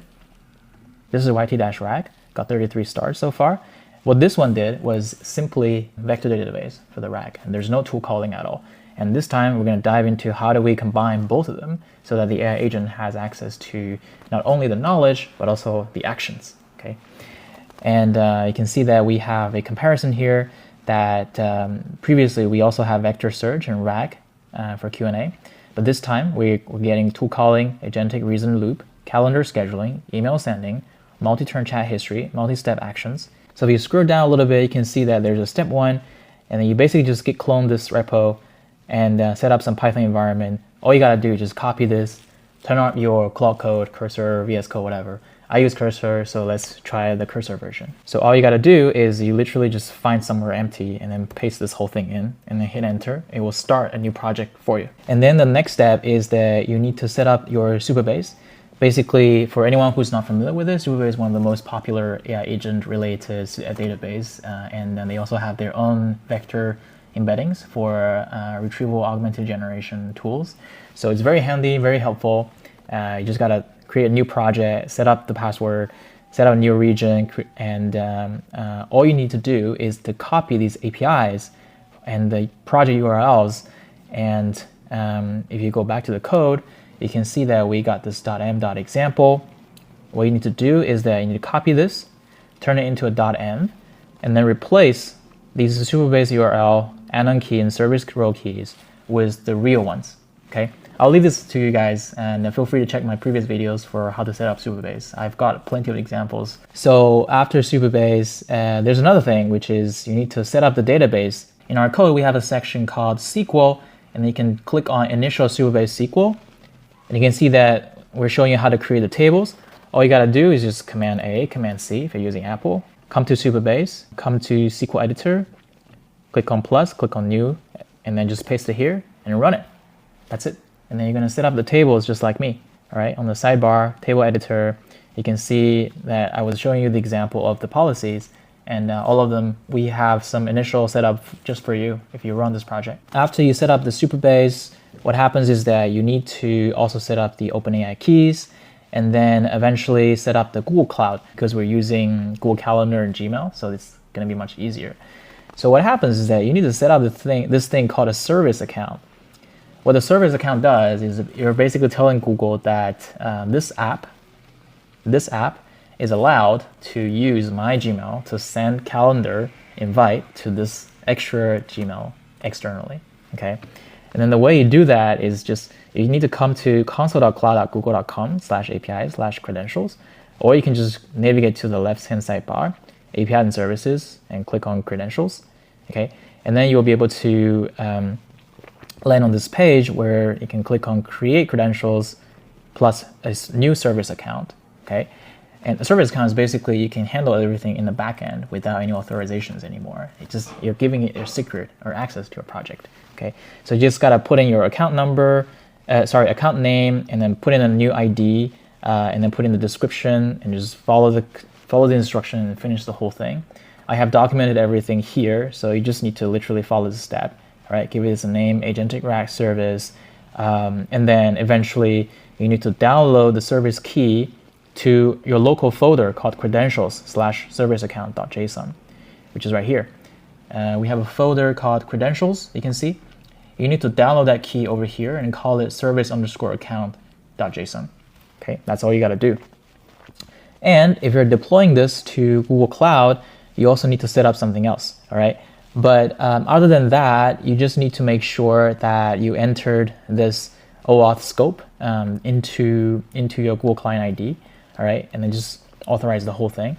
And then you just need to set up the environment variable, and that's about it. So in our code base, we have an app folder in which you have the agent folder, and then our main agent is over here called Orchestrator, okay? I'm just gonna keep the file, which is all the changes. And then what this one does is that this is the central agent that will help you to retrieve relevant context from the rack and build a message system, doing the functional calling, tool calling, and eventually generate the final response with the output, okay? And then this one is being fed with the tool folder, in which you can see that we've got, for example, this calendar tool, okay? This calendar tool basically has an automatic Google Meet link generation, multiple attendees, time zone support, RAG-informed duration. For example, it's scheduled 30 minutes because in our policy it said 30 minutes, okay? So this is very handy. And then in the service folder, we also have the rest of the things, just like the previous video, where we basically tell the agent how to chat, how to chunk the documents into smaller chunks, and how to run the embeddings using OpenAI. This demo is literally focused on calendar tool and email tools, all right? And for the calendar tool, essentially it's a new service account that you created using Google Cloud, and eventually you're going to execute it by sharing, exactly what's the start time, end time, description, attendees, and time zones. Okay, feel free to play around with this repo. It should be pretty handy for you already. Hope this makes sense. Let me know if you have any questions. This is probably one of the simplest agentic RAG system, full stack from system design to code to deployment on the internet. Let me know if you have any feedback, and I'll see you next time. Hey everyone, this is Sean. So today we're launching Automanus AI agent for businesses who are selling customized goods, ranging from cabinets, solar panels, EV cars, to module-based softwares. So a lot of businesses we're speaking with are either qualifying their customers through WhatsApp, SMS, or emails. Many of these businesses are talking to 20 to 50 customers at the same time. And maybe like 20% of them would actually convert into a final conversation and then turn into actual leads. So a lot of time are wasted on qualifying the customer and eventually manually typing things into CRMs. So we're going to change that. Okay, so today I'm going to show you how a consumer would interact with Automanus WhatsApp agent. And then eventually we will configure the agent and then turn it into a structured leads. Let's get started. So essentially, as you can see, that firstly, we ask this question. I say, hi, hey, this is Sean, how are you? And you say that this is the Automanus AI receptionist. So on the right-hand side, you might be wondering what's going on here. This is an agent that we trained for this specific business, and it's called EV Dubai Ltd. Okay, so essentially, this is a customized page where you can do some multiple choice questions, and then you can talk about like what restricted topics there could be. What you need to do is that you need to tell it, okay, what kind of products are you selling, right? For example, this EV brand is selling BYD Seal 2025 and then Tesla Model Y with their own price. And then you can just quickly test it here and be like, do you have BYD models?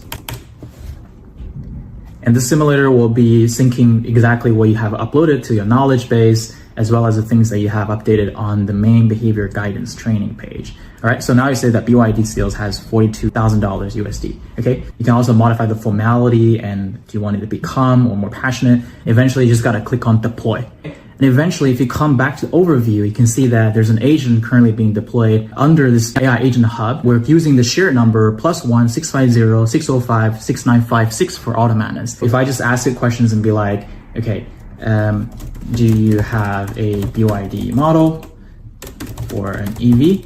I want to buy one. Right now, Automanus doesn't know who you are and who you're looking for, right? And then after you show the intent, it's kind of sort of processing and then search across the entire business's network that has been connected with Automanus. And it found out that, oh, there's a one called EV Dubai Ltd, right? And as a user, if I click on it, what it does is that it's going to trigger this agent for me. If I want to exit anytime, I just type exit anytime. In our knowledge base, we have these products here. So I'm just going to ask it, can I buy the BYD Seal car? Do you have a model and what is the price? So as a business, you might have these kind of questions maybe 1,000 times every week, right? And then what you don't want to do is that you don't want to answer all the questions again and again. And maybe you want to configure your own way to answer these questions, which is all doable in this behavioral guidance page, all right? And now it has told me that, okay, the BYD Seal is available, which is $42,000, exactly what we put in the knowledge base. And what we need to do is that, yes, my budget is 50K. Let's get the BYD Seal model for 52K. I'm just being like dumb and answering things very thoroughly here. And while this is being communicated, as a business, you can also come back to leads on the left-hand side. And you can see that there's a lead pending in the review, okay? And if you tap on it, you can see that Sean Chen just had a recent journal with WhatsApp with us, okay? If I click on view all, you can see that the entire conversation is here, all right? So as a business, I could approve this as a lead and then let my sales rep pick it up, or I could just cancel it out, right? So today I'm gonna approve it. So if I click on approve, and after you approved it, it's gonna land in the in progress lead. Okay, so you can just always come back and check that this lead is active. Then what if somebody has followed up and they say, I also want to buy a Tesla Model Y and I can double my budget. What you will be able to see is that there's an additional appending review for this new chat that just happened, okay? If I just say approve, again, you can see that the new conversation has been merged to the existing deal with Sean Chen, all right? If I come back to in progress, expand it, you can see that there are 2 conversations at the same time for the same customers. And I could also just click on extract to-dos. And after that, if you cross it out, you can see that there are a bunch of to-dos here related to the conversations that the consumers had with the business. And it's just super convenient for you to handle, say, multiple conversations at the same time. Okay. And then you might be wondering, okay, we're using this shared WhatsApp number. What if there's another company? What if my business want to sell something different? This account is basically selling cabinets. All right. And this agent is basically selling cabinets by a different company. All right. And if we click into edit, you can see that there is a cabinet hero agent over here. As a consumer, I could come back here and I say exit, and then Automatis will tell me, got it, you've been disconnected from EV Dubai Ltd. What business do you want to speak with today? Just tell me your company name. We can just let the consumer to talk to WhatsApp with your business name. Or as a consumer myself, I might be just wondering, okay, I want to upgrade my kitchen with a very vague intent. And the agent that's talking to us right now is the AI receptionist from Automatis. And they said, okay, the kitchen upgrade really transformed your space. Are you looking to replace cabinets or do you want specific areas? It doesn't tell me exactly what business yet because it wants to collect more intents from the consumer. And I could say, okay, I want a new cabinet. Do you know any business selling it? I might need to scroll down for this chat every single time. And now you reply that, okay, we have this company called Queenswood, right? There we go. Queenswood is right here. If I click on Queenswood, it sends this message back to Automatis AI agent. And again, we're connected to Queenswood agent right here, right? So I just say, do you have any discounts? And if I come back to knowledge base, I have already uploaded a 20% off discount for the Screen Slim Shaker cabinets. And you can see that immediately knows the context that the 20% off is for this specific product. And I'll just say, I want this. Okay, click on send. Meanwhile, if I come back to leads, I click on pending review, you can see that there's a new conversation here. If I expand it, I also have a WhatsApp conversation just like before. Similarly, I could approve it from a different business, right? Once that business has approved it, it has nothing to do with the other business. So we're sharing the same number over here that allows any consumer to, if they want to buy certain things, they just literally explain what they want to our Automatis WhatsApp agent. Eventually, if the agent that you deploy is connected to it, the conversation will land in your leads, in the pending review, okay? And after you approve it, if you have clearly explained what product you want, then it's also going to capture the product that the consumer was interested in. So the way to set it up is actually really simple. You just come to the landing page of automatis.io, and then you can either try it by clicking on the chat with us down at the button here and start conversation, open WhatsApp, and then just send the message. It will be able to trigger the conversation.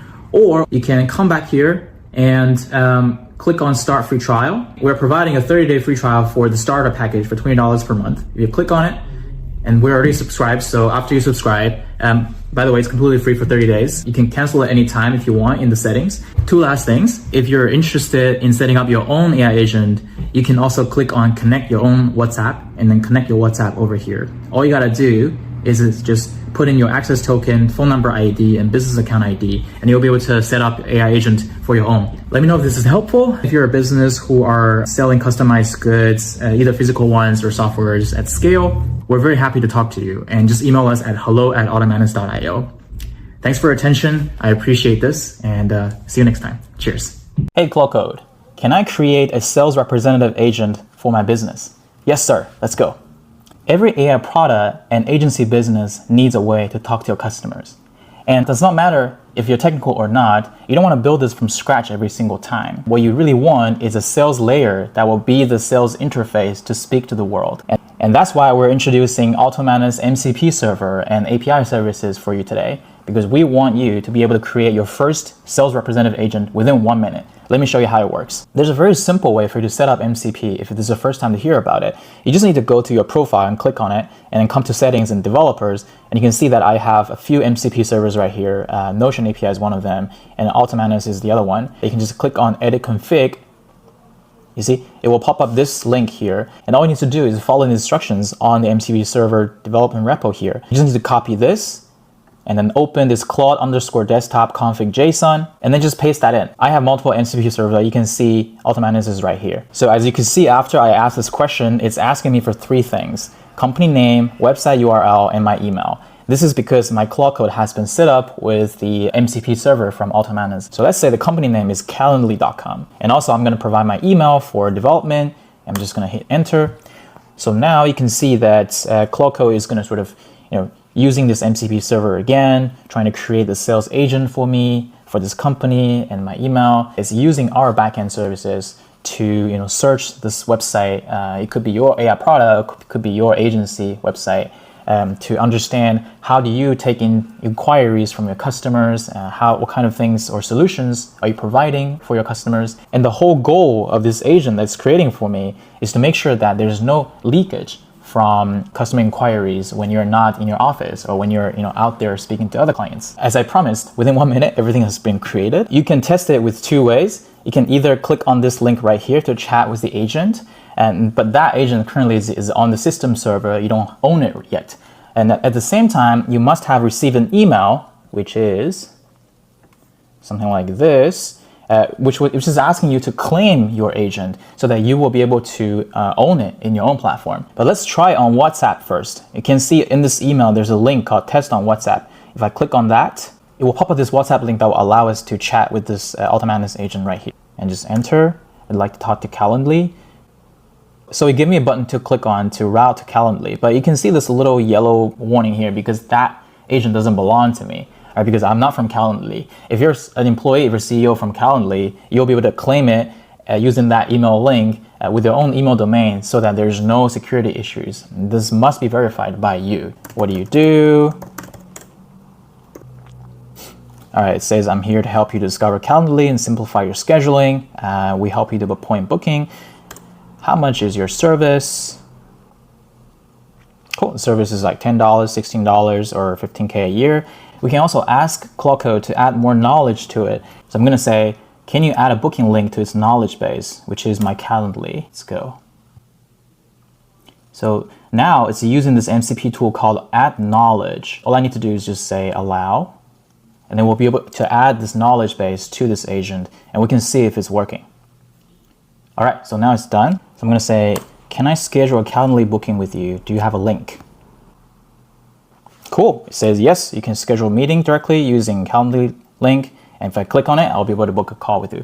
All right, so this agent is completely created based on Claude Code MCP, and I think everybody can do it. So now let me show you how to actually claim this, and then you can own it and then can modify all the knowledge that this agent should know. Remember, we received this email. There's a link called Claim Your Agent. Let's just click on that. All right, and now it's then going to direct us to this invite link that will allow you to claim this agent if you use the same email that you used to sign up. Cool. You can see that we have this new agent called Calendly Assistant. And if I just click on deploy, okay, because now we're on a free plan, so you can only deploy one agent at a time. If I click on edit it, so this company is called Calendly Assistant, and we can see that there's goals and actions. It scraped the most important information here, and most importantly, there is a knowledge base that has all the information that we have scraped from this product. Remember, we say the agent was not verified.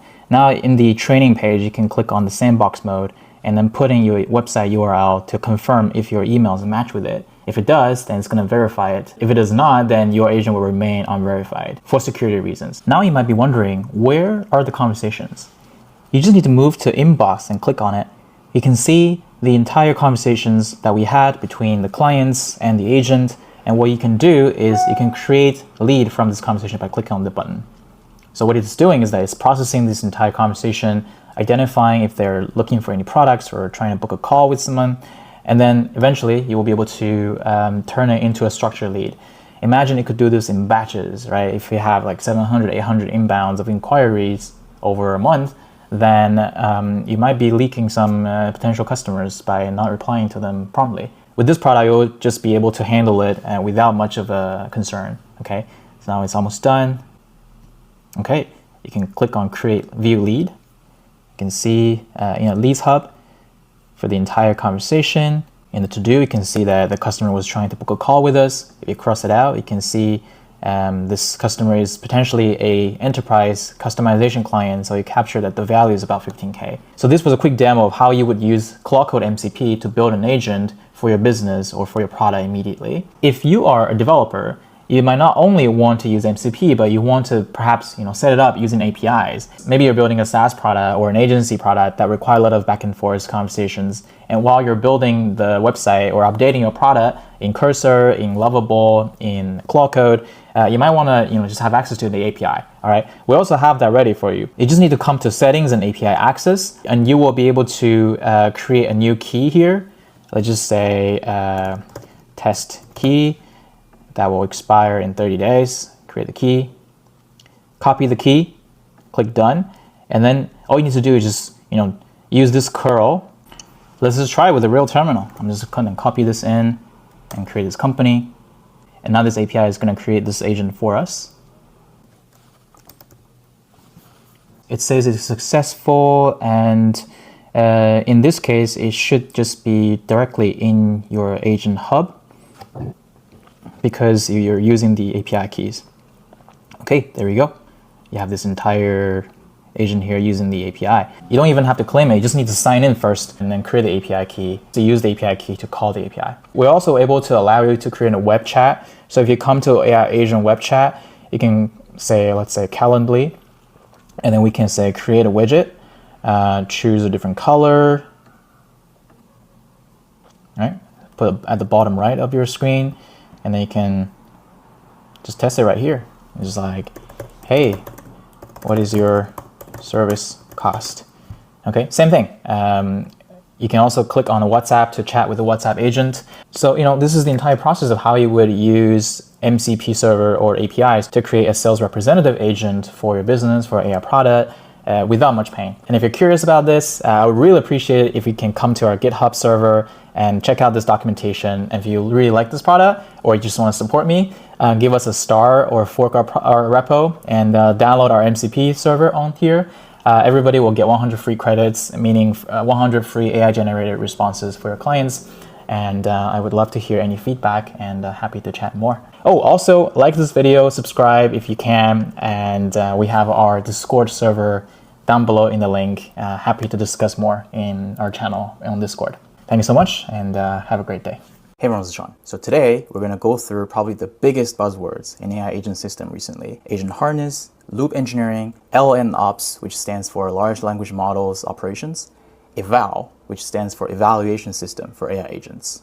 And these things become popular or become viral on the internet, not because they're just some really complicated concepts. Instead, they're actually very simple. And I believe that simple building blocks will actually help us build the biggest architecture in the world that will function like an intelligent system. Let's walk through this step by step, and it does not matter if you're technical or not. We're gonna go through this and we'll make sure that you're equipped with the right knowledge for prompting your way through building such a system in the future. Let's jump in and get started. For those of you who have watched my previous video on AI agent memories, you're probably already familiar with this chart. This is an AI agent run, which means that it takes an input from a user prompt. For example, you're asking ChatGPT or DeepSeek a question and say, hey, when was Sam Altman fired from OpenAI? And then it's going to go through the entire run, but the end goal is that you want to get a response. This is actually ephemeral, which means that there's no memory in this at all. We're sending that question, when was Sam Altman fired? And any chat history that's currently in the chat. For example, maybe we had some conversations before that, which for example could be, you should talk to me, like Elon Musk grilling on Sam Altman because they don't like each other. And then these things will be fed into this thing called a working memory or a context RAM. In this video, we probably won't dive too much in depth into the memory system because there's a previous video talking about it already, but I'll just quickly go through it and then we'll introduce the concept of what a harness means. When you have this kind of short-term working memory, there will be an LLM or a large language model which performs as a question and answer agent, and at the end you're going to get a reply. But the problem with a simple agent run was simply just the question, current chat history, and system prompt is that the memory is very short term. But when you run an AI agent system, sometimes we need extra memories. For example, how should the agent respond to the person? A procedural memory is exactly that. It basically tells the agent how to act and what are some of the instructions for the skill. We might also want the agent to know some durable facts about this context. For example, I might want to compare my own early stage startup journey with Sam Altman's early startup journey. We need this agent to have a memory of who I am, which in this context would be a durable facts or a semantic memory. Who Sean is, what did he build in the past? These kind of things became a fact that you want your agent to know, but they're not publicly available if you're not famous because the AI model won't be trained on such information yet. But if you're famous already, you can skip this. They already know who you are. And another thing we need is called episodic memory, and they include things like the past events or past chat history that does not exist in this current conversation. For example, I might suddenly be wondering, when was the last time I was preparing for a job application? And can we retrieve that information and match, if we can get a job in ChatGPT? So these things will be retrieved from this thing called an episodic memory, which is basically a time series of the previous conversations or previous triggers that happen if you have a more complex system. So for those of you who have watched my previous memory agent system design, you might be wondering, Sean, why are you repeating all of these things? And that is because if you think about the entire thing that we just covered in the past few minutes, we're really stating the one fact that a large language model can't do these things by itself. It's like a really powerful brain that knows everything about humanity, everything about science, anything that happened in human or biology history. But it does not know you. With you or the software who's running this AI agent system, a large language model has no clue with how you want it to perform. This is why the concept called harness becomes really important in this. What harness means literally is that it's a set of harness tools that you use to control a horse when you're doing a horse riding. Imagine this large language model is a horse, right? This horse is very powerful, they can run around, but if you don't have a good set of tools to ride this horse, you could just get hurt, you might go anywhere, you might go somewhere random. If you're in a war, you don't want that to happen. And that's why we're doing all of these to make sure we have good control over this large language model and make sure we're utilizing it at its maximum potential. That's why in addition to just the question or use a prompt and getting the reply, and we're feeding them all in as a working memory, which can be enhanced by these three memories we just talked about. And in order for these three memories to actually work, there's a bit more details and they're all included in harness. Remember, harness means we're building this agent framework to control this large language model so that it works the way we want. For those of you who study statistics or machine learning, you would understand that a large language model is actually predicting the probability of the next word that it should spit out. When everything comes with probability, there's randomness in it. But when we solve problems, we sometimes don't want too much randomness. So that's why we need to have a good control over this technology. Now let's continue to finish this harness. There are lots of tools on the market that's already quite useful. For example, you could try tools like LangGraph, LangChain, or Pydantic, and there are many others. In this video, we won't dive too much in depth into that, and we're gonna finish building up this harness before we move on to the next topic. So again, for this agent to work properly, we need this memory system to work, but this memory system needs an update system because memory doesn't just exist or pop up from nowhere. You need to constantly update it. That's why we need a database to store all these memories so that when the agent is running in this agent run, it knows where to retrieve these memories. So whenever you see an icon like this is a database, okay? Procedural memory is basically, remember, it's about instructions, right? It's about how the agent should be acting. It's like with a harness on the horse, you want the horse to ride faster or slower. Normally, these are just files or text, and that's why you probably heard of this buzzword called skills. Skill is basically a piece of text in a markdown file that you feed into AI agent like claw code. But if you want to harness the system well, just having files and text is not enough. And they're stored in databases, say like AWS, Supabase, Google Cloud, Azure, all these kind of places. Or you can set up your own server at home if you want, but that's just too expensive. You don't want to do that. And in order for this harness to work properly, you also need to figure out how to store the memories, okay? So for example, the episodic memory is the time series of the events that happen or the previous chat history again. The way we store it is actually very simple. You just track every single thing that happened, and then it's gonna become like a very long list of things that happen in history with timestamps. Durable facts is a different story. You can either input it yourself or you want the system to sort of automatically evolve over time. And the way for it to evolve is that you want to consolidate some of the conversations into these semantic memory. If I'm running a D2C brand e-commerce company, perhaps my customers have talked to my customer service agents for a million times about how do I get reimbursed if this product does not work. You want to consolidate these conversations and distill them as a fact into the semantic memory. And that's why here we have a little gate here. If your brand has a million people purchasing products from it, let's say you're Alibaba or Amazon, it just doesn't make sense and it's very expensive. So from a harness perspective, you want to be smart about this and you want the system to be automatic. And in a simple way, it's probably like maybe consolidate these time-ordered events after every, say, 2,000 conversations because you have a million customers. And then you can feed these things into a summarizer agent, which is another large language model harness. You can define the system prompt in this one. You can probably feed it with some memories too. You can configure different models. Maybe it could be a cheaper model because you're feeding too much text into it. So the context window is too big, and probably these are very expensive. So you can use cheaper open source models if you want to. Having such a mechanism allows you to consistently update this memory system.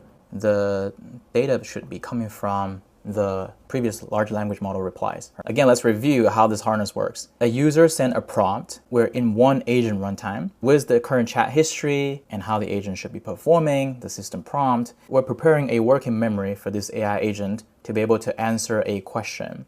And after every single time it answered a question, it will send these messages to this database. And then this database is basically feeding back to this working memory every single time when a question is checking for relevant context. And at the same time, because this database is too big, sometimes you want to consolidate them into some summarized information or distilled facts so that they're stored properly in a semantic memory so that the retrieval of such memories is just faster. I know we talked about retrieval a lot, and that's just another buzzword called RAG, which is retrieval augmented generations. I also have a few videos explaining what RAGs are. Feel free to watch them. There's a little bit of difference between how we retrieve from semantic memory and episodic memory.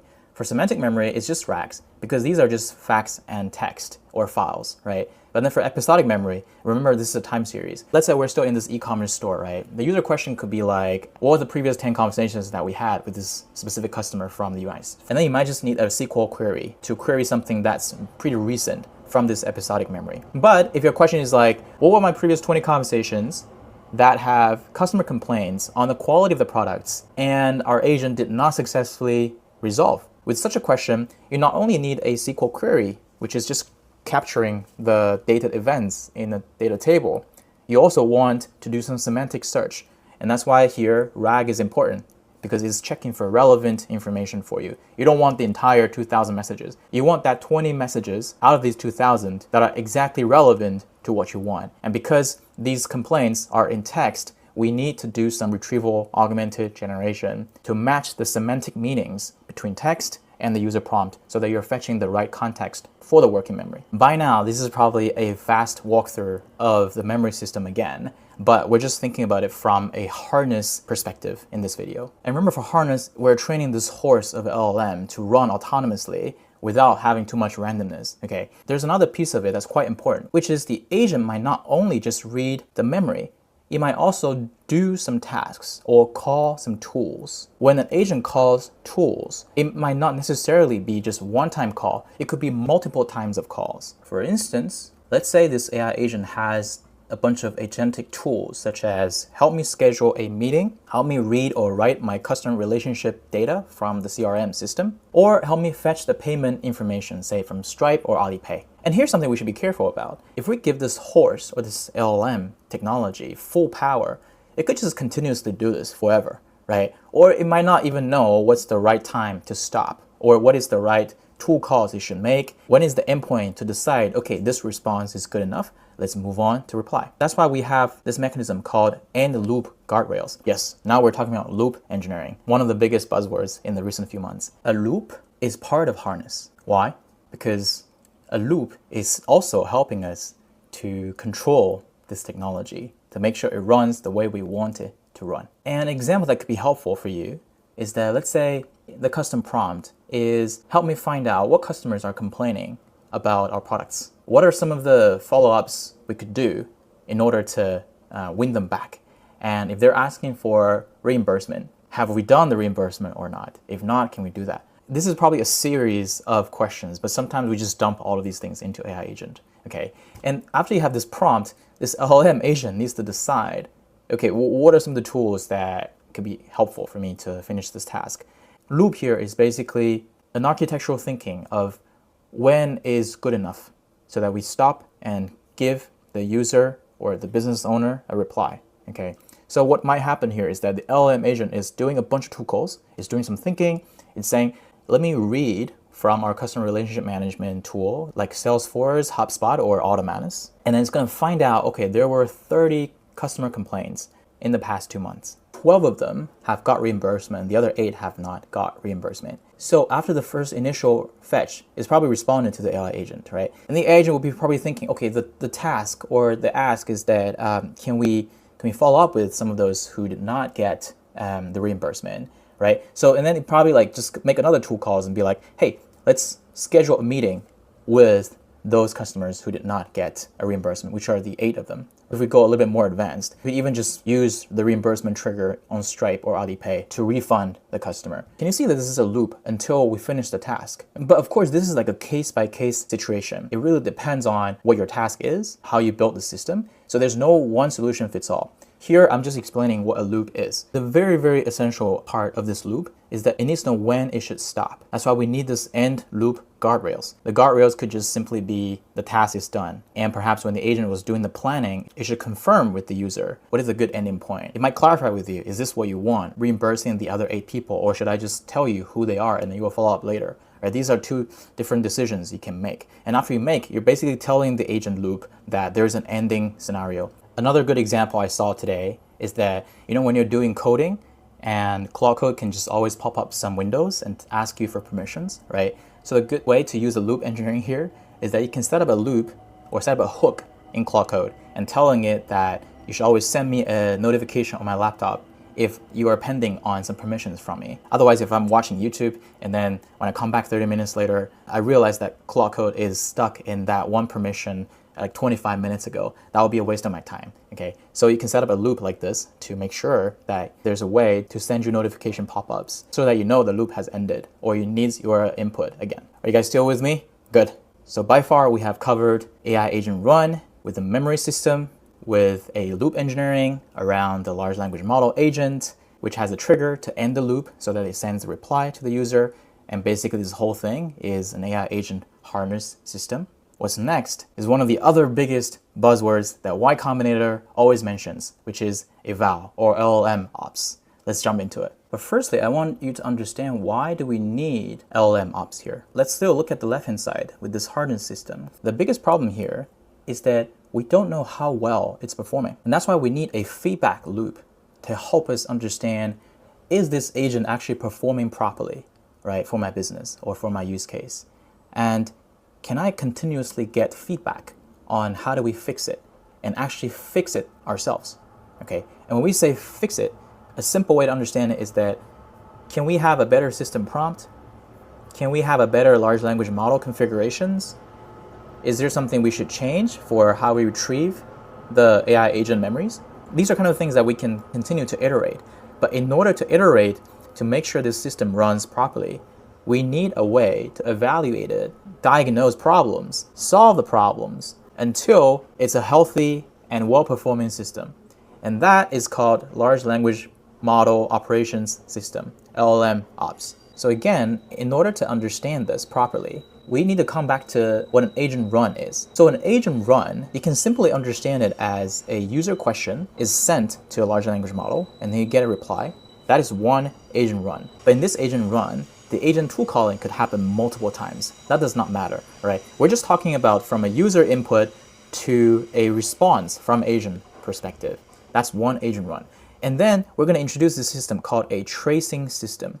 So every agent run, we should trace like a tree of events that happened. And there are lots of tools that could help you with that. It could be LangFuse, it could be Landsmith, etc., etc. A tree of events could be like, what did the person actually ask? What retrievals did the model actually retrieve? How many times did the large language model actually call the tools?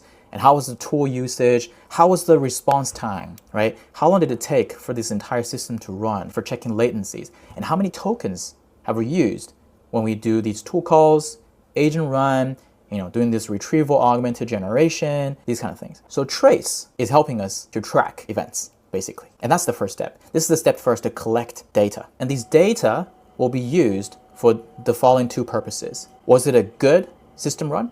And was it healthy? Which corresponds to evaluation system.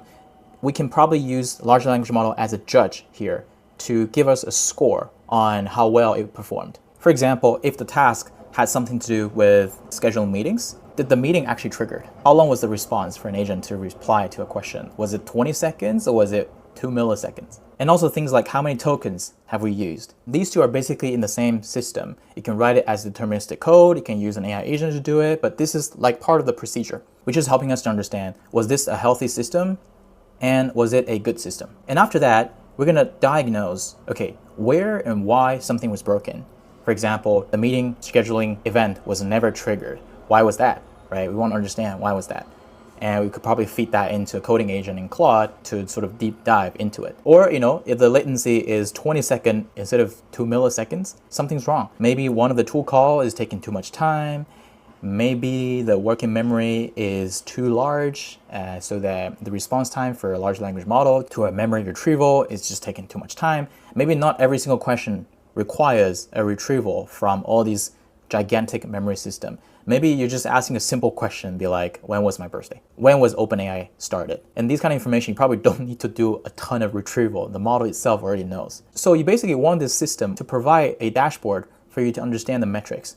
And then with these metrics, you can diagnose what is going wrong. And then we're gonna have a little gate here, which is if the evaluation system passed, well, you can define the rules. We can either ship some very simple fix, have a new version of the prompt, or update the model configuration, some tool changes or the parameters for retrievals. The LLM ops will feed the improved system prompt and the configuration of the model back to this agent run system. Then one LLM ops loop is finished. If, let's say, something is deeply broken, right? We cannot just simply ship the latest version of the prompt. Then we should go fix the bug, rerun the agent run, resend the question, and then retrace the events, and then redo this evaluation system in this LLM ops architecture. So now let's zoom out and look at this chart one more time. We covered what an AI agent run is, we covered how it would retrieve information from memories, and we understood how an LLM agent would ask questions, would call tools to help it finish the task in a loop, and it knows when to stop the loop so that we can get the reply. And this whole thing is a set of harness tools that we're controlling this horse, this technology, to run in the right direction, okay, to do the right task. And at the same time, we have like a health checking system or evaluation system to understand how every single run is being traced, is being observed, and how do we diagnose some problems and fix some problems and ship the latest updates of the prompt about the model configuration, about all these parameters or knobs that needs to be updated, so that this system will be an autonomous system that will just self-evolve and grow over time. I really hope this was helpful. Let me know what you think, and if you have any questions, you can always reach out to me. I'll see you in the next video. Thanks so much.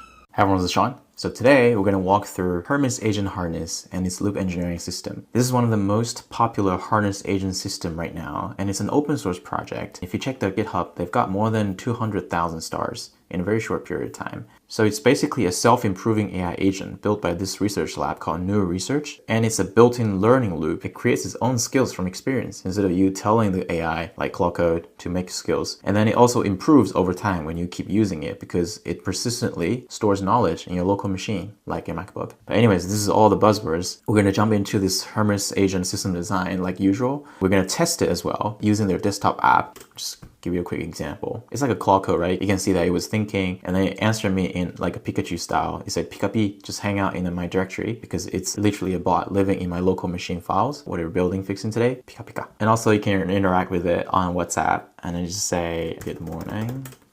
It's a little bit slow. I'm using a Gemini 3.1 model for this. It took like a good 5 seconds. And now it's basically just using WhatsApp as the gateway to receive information from my WhatsApp account. So I can just text it and then ask it to do things for me and say, Pikapi, good morning. You probably realized that I've changed its personality a little bit and there are more interesting things I can show you. For those who have watched my previous agent harness, loop engineering, and memory system, you might realize that this chart is somewhat similar. This is what the previous chart looks like. And now if we look at harness for Hermes agent again, I added a a bit more information, especially the difference between the Hermes harness versus a generic harness system. I marked the differences in red, but we're going to walk through this step by step. Also, I prepared some testing examples to cover harness, memory, skills, loop, gateway, and LLM ops or eval, because a lot of people were asking me if I could implement some real examples. So here we are. Without further ado, let's jump right in. Okay, so firstly, let's look at the foundation of Hermes harness agent. It's a harness that runs on your local machine. You can use either local command lines, Docker, SSH, or a virtual VPS. There are two main ways to interact with Hermes agent. One is using your favorite communication apps, and in my case, I used WhatsApp.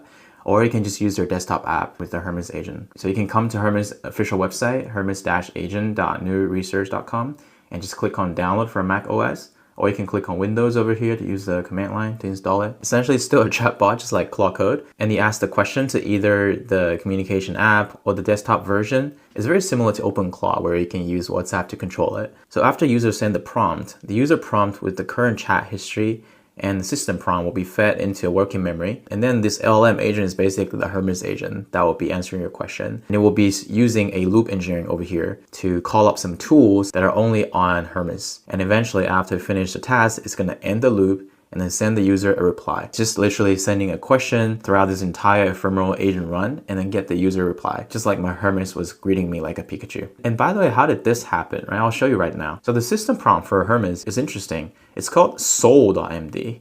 I really like how they name it. It says soul. If you come to the right hand side, you can see there's a little file bar and this is your local files.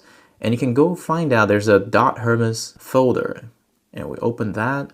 And if we scroll down, you will see there's a file called soul.md. Double click on that.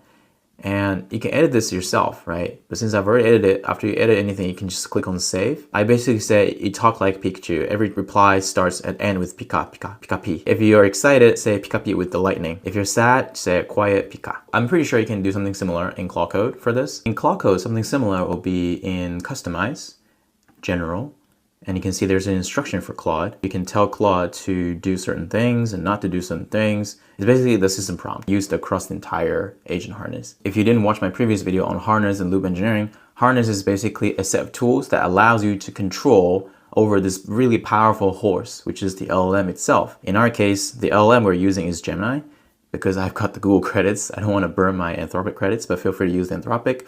This is the agent of the horse. And the harness is this entire thing. So it's like a horse harness that you ride on and you make sure that the horse is not going anywhere random and it's using the tools accordingly to move in the right direction. Harness is a very vague concept. Just don't fantasize it. It's nothing complicated. It's just a buzzword. Then we're going to continue to build up this harness right here for Hermes. But what I'm going to show you is what a loop is. The concept of loop got really popular because these days people build a lot of agents. You don't want to always tell the agent what to do. You want the agent to figure out what kind of prompt you should send, what kind of tools you should call. Let's take a look at what tools Hermes agent actually have to enable this loop engineering. We're going to cover this briefly and then I'll show you real examples. So first of all, the agent of Hermes is having a set of tools that include the terminal, the browser. Okay, you can use your laptop's terminal, you can start a browser, you can delegate tasks, which means that you can spawn up some sub-agents for you. For example, you can ask it to spawn up an agent, which will call your Claude Code, CLI, to write code for you if the task is basically fixing some bugs on my GitHub. And then it can schedule a cron job. A cron job is basically, it can schedule something that will happen at a certain time. You don't need human intervention to do it. For cron job, let's just try it right now. In Hermes agent, I can say, help me set up a cron job that will tell me a Pokemon joke every minute in the next 10 minutes. Okay, I'm just gonna send this. And also, I'm gonna send this to our Hermes agent WhatsApp interface too. And instead, I'll just say, tell me a developer joke every. It just quickly called this a cron job. And it says, it repeats 10 times for the next 10 minutes. Because it says it's hanging in the terminal UI, it won't be able to print it. So I need to ask it. I just ask, like, what's the first joke? And you can see on WhatsApp, it also got scheduled. The cron, it says the joke machine is powered and scheduled. I've set up a cron job to send you a fresh joke every minute in the next 10 minutes. You should receive the first one in about a minute. We'll see about that. Okay. Why did the Squirtle across the ocean to get the other tide? Pika pika. Okay, so that was cron job. You can do skill management as well. You can connect to MCPs as well. It depends on the question that the user asks. The agent will just leverage these tools until it's done, and then it will send a reply to you. Okay, the example we just saw was cron job. I'm going to show you some more examples later too. Let's test a few harness and loop examples. The first one is use a terminal tool to find out what OS version I'm on and read the last 10 lines of my shell history. Let's do that. Let's start a new session. I'm just gonna ask this exact question to it. So you can see it ran this on my local machine, and then it figured out that I'm on Mac OS 26.5.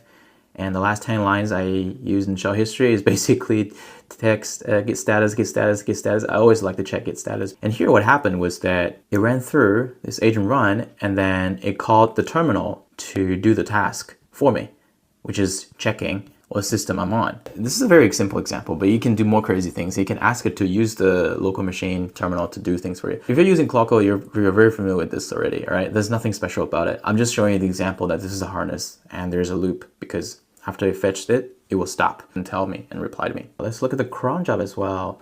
You can see that it sent me 2 jokes already. Why do Java developers wear glasses? Because they don't see sharp.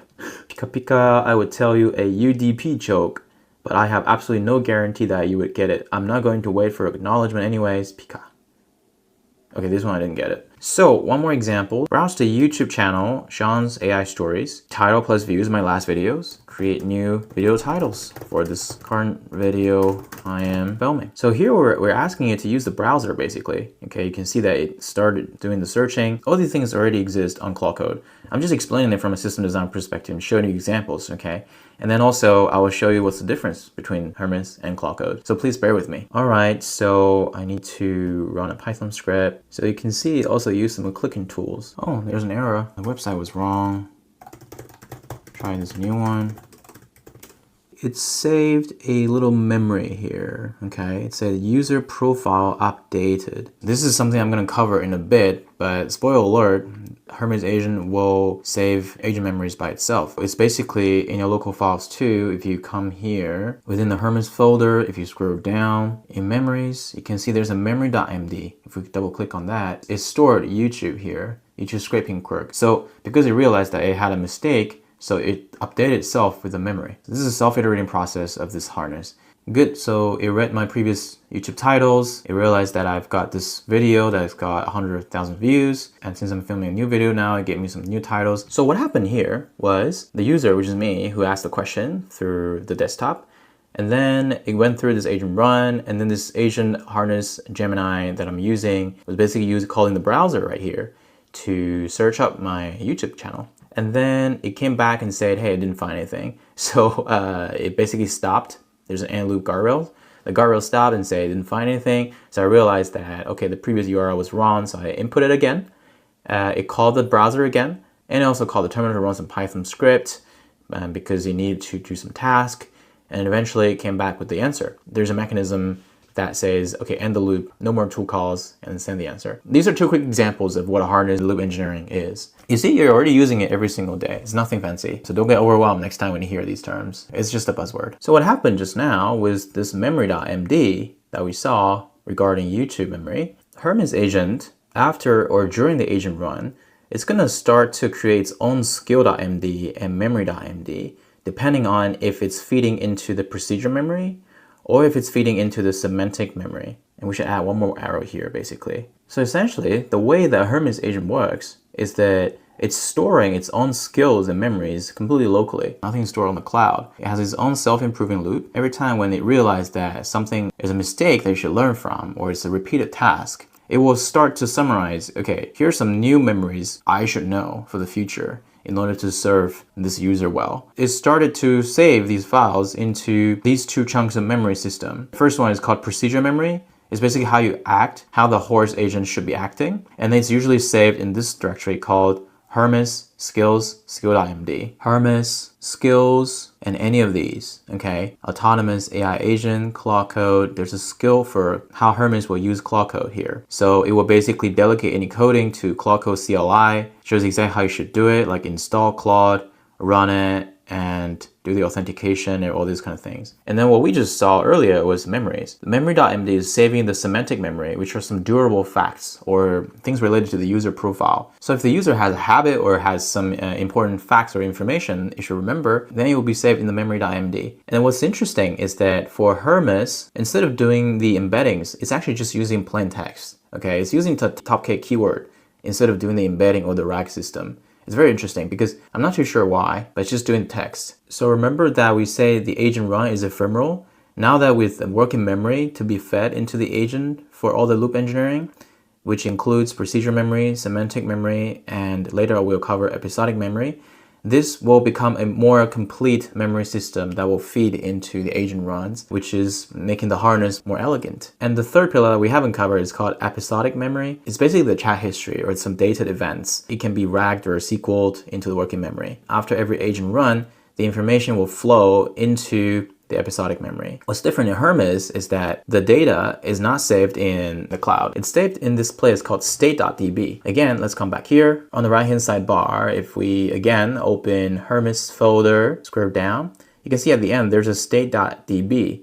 And I can click on preview anyway. This is basically a database that will include all those info in your chat history. But also over time, it will start to consolidate some of those chats using the Hermes auxiliary models, which are cheaper, non-important models, to do this summarization task so that it will distill some facts into what we call the semantic memory or the memory.md. So you can see this harness is running really in a self-improving autonomous situation, which is really cool. I know this chart is getting more complicated than usual, but I feel like this should be a complete summary for how the Hermes agent works. And let's go through a few more examples. Let's test out some of the stuff for memories. Save to memory, that my favorite testing framework is PyTest. So this is an explicit saving, right? It updated the memory file. So if we go to memory, you can see one more block, which is user's favorite testing framework is PyTest. That was an explicit ask from the gateway. The tool is basically, let's go update the memory over here. Search our past sessions. What was the very first thing I ever say to you? Now it's using the searching tool in the loop engineering iteration. Say the first thing I say is, what can you do, Hermes? And what makes you special? Let's double check that. That's right. And it failed because I couldn't log in at that time. So what happened was I asked a question through the interface. It went through the prompt, and in the working memory, because we asked that, so it queried the information from episodic memory from state.db. It returned the memory into the agent. The agent was like, oh, okay, this is what you said. Let's try an example related to skills, which is procedural memory. So we're going to say, create a skill called video prep that captures how I format my video scripts, spoken English, define jargon inline, no M dashes, closes with you can build anything, you can learn anything. This is an explicit call to update the skills. It used the skill management tool. Remember, in the loop engineering, there's a tool called skill management, and this is what it did. And say, Pikapi, I have successfully created a video prep skill. Let's find out about it. Again, Hermes, skills, media, video prep. Double click. It created this skill for me. It says no M dashes, spoken English, define jargon inline, catchphrase, you can build anything, you can learn anything. Good. So we can test the loop a little bit more. So we can say use delegate task to spawn two sub-agents. One is researching the LM eval harness, another one researching VLM architecture. The agent was calling the tool called delegate task and successfully spawned two background agents. So you can see it's processing right now over here. They're working in parallel. Cool. Eventually return the results to me. So you can see that it spawned up some sub-agents to do tasks for me in parallel. We've already tried the cron job, and the next one is spawn sub-agent that uses Claude CLI. This is my favorite. So this is my favorite. Spawn a sub-agent that uses the Claude CLI in headless mode, basically using Claude to build a Python script, fetching the top 5 Hacker News stories to Markdown and verify it runs. Yep, it firstly delegated the task to Claude CLI. It's using the skill, you can see. Remember we read the skill here in Autonomous AI Agent Claude. It should be reading the skill. Is this helpful? Let me know if this is helpful. I mean, I was trying to show you more examples in the walkthrough so that it feels more concrete because a lot of people were asking me for implementations from my previous videos. And I feel like Hermes is a really good example. Okay, it created this code for me and it used the Claude. I created the fetch hackernews.py. I just say, show me the result after running the script. Yep, so these are the top 5 Hacker News stories on Hacker News. Let's come check, it's correct. Remember what happened was that we sent the question from the gateway, it went through the agent run, and the LLM basically called up the tool called delegate task. Delegate task delegated the task to sub-agent, and the sub-agent was running in Claude code, and Claude code wrote that script and sent it back. And then this agent ran the script again, and then we get the results. This was the harness and the loop engineering in this entire thing. I don't think it's self-triggered self-learning skills yet. It only triggered learning the memory. I'm just gonna ask it explicitly. Did you save any skills by yourself, or did you only save memory so far? Oh yeah, but we created that. But we created that skill. You did not self-realize you need to save skill. You should proactively offer to save a skill after a difficult iterative task with 5 or more tool calls. So far, we haven't done anything difficult. So we can test the gateway. I can summarize what we worked on today. This Chrome job failed. It didn't tell me 10 jokes. It only told me 2. What were the rest of the jokes? Don't lie to me, because maybe you just created it. Anyways, Hermes team, if you're watching this, your cron job is not updating it unless I ask for the results. So maybe this is something you guys can fix. All right, let's move on and summarize what we worked on today. Because in this current chat, it doesn't know the rest of the stuff here. So let's see if it's calling the actual, remember we say statedb, memory.md, and skills.md. Good, it actually knows, okay? It says jokes on demand, system check on the OS version, which is what we did. YouTube stats, yes, we did that. Hacker News. Okay, good. WhatsApp here is just a gateway as an interface. It's doing the same thing as the Hermes agent desktop. This is very cool. This is similar to OpenClaw, but still every time when I feel I can just have a personal assistant handy on my WhatsApp, this is really cool. And imagine if I host this on a virtual machine and it runs forever. I can just basically ask WhatsApp what's going on, and it's gonna reply to me. Oh, I completely forgot. You should set up WhatsApp by typing in Hermes WhatsApp and then just follow the instructions to set it up. Should be straightforward. Last but not least, where is eval? Right? Where is our LLM ops? Remember in our original chart, we had this blue box on the right-hand side called LLM ops. So unfortunately on Hermes, based on my current research, I don't think it has an LLM ops or an eval system. You probably need to build it yourself. But it does trace the run. There's a thing called trajectory export and logs. And it's basically just logging the whole thing. But there's no eval. If you watched our previous video, the eval is basically you can use tools like LineSmith, LineFuse, and all these things that can track the entire agent run and some events that happen, like tool calls. How many times did you call LLMs? Did you use some cheaper models to summarize things into your semantic memory? Unfortunately, Hermes doesn't do that. I'm curious why. Maybe because it's a local system, so you can just customize it yourself. It's under Hermes. You can click into logs. You can see all the logs here. You can see the errors. You can see the agent runs. Gateway logs too. Gateway is the entry point, which is WhatsApp or this desktop. I hope this was helpful.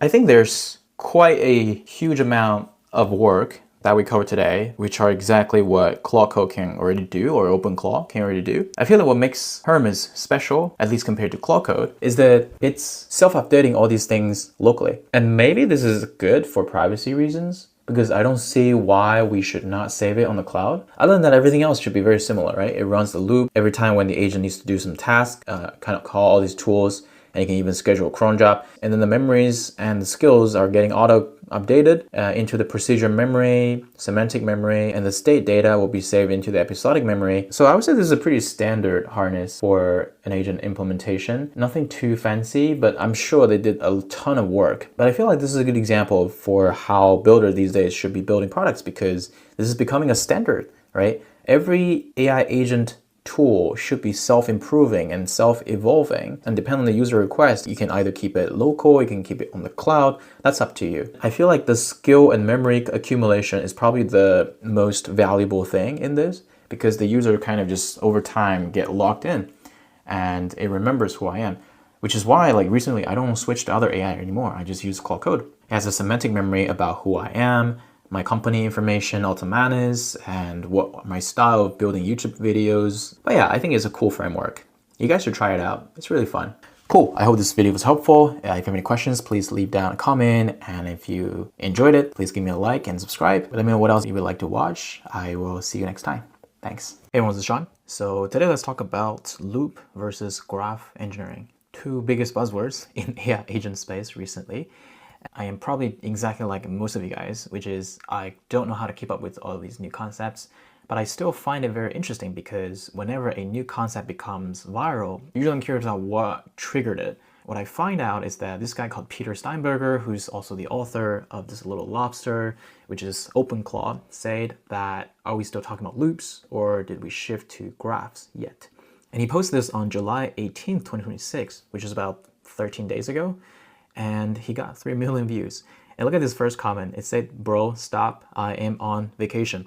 So sometimes, these important people in the space who mention a keyword, and then everybody's going to start talking about it. I remember exactly something like that in context engineering. And for today, this video, we are going to demystify all of these core AI agent concepts, and especially on loop and the graph. We're going to jump in a little bit on the system design real quick. And at the same time, we're also going to walk you through a real coding example called Waku-Agent, which is under my GitHub, Shanshong Chen. And we published this about 2-3 weeks ago, and we got more than 700 stars. If you think this video is helpful for you, please give us a star, give us a like, and that would be very helpful for us. With Waku-Agent, you can launch a dashboard like this, and you can just ask something like, "What's up on my Google Calendar on Thursday?" Right? And then it's going to check what kind of graph it's going to use, decides if it needs to retrieve some memories, and then eventually decide, what kind of tools it should be using. Right here, it's listing the events from my Google Calendar, and eventually send you the reply. And it did a bit of a testing in the eval system, and then it spit out gave me the final answer for the results. I'm going to talk a bit more details into this, but without further ado, let's get started on the system design. First thing first, I want to talk about the AI agent engineering ladder that we have come across over the past 3 years, because I think that helps us to kind of understand where we came from and where we're going. The first one is obviously prompt engineering. And to me, prompt engineering was the very first or early version of how people start to get used to how to use an LLM. I feel the most accurate word to describe this was role-playing, because at the very beginning, we didn't know how to use LLMs. We had ChatGPT 3.5, and we tell it, "Hey, you are the best poet, like you're Shakespeare or Li Bai, right? Write me a poem about this scenery I'm looking at right now in Switzerland." Then it's going to pretend that it's one of those poets you just mentioned and then talk to you back, right? That was prompt engineering. You basically draft the prompt so that you control the LLM to talk to you in a certain way you want. And then we quickly evolved into what we call context engineering. And that is because when people move from just playing with LLM as a consumer product to actual workflows, you realize that you not only need prompt, but also you need to feed in data.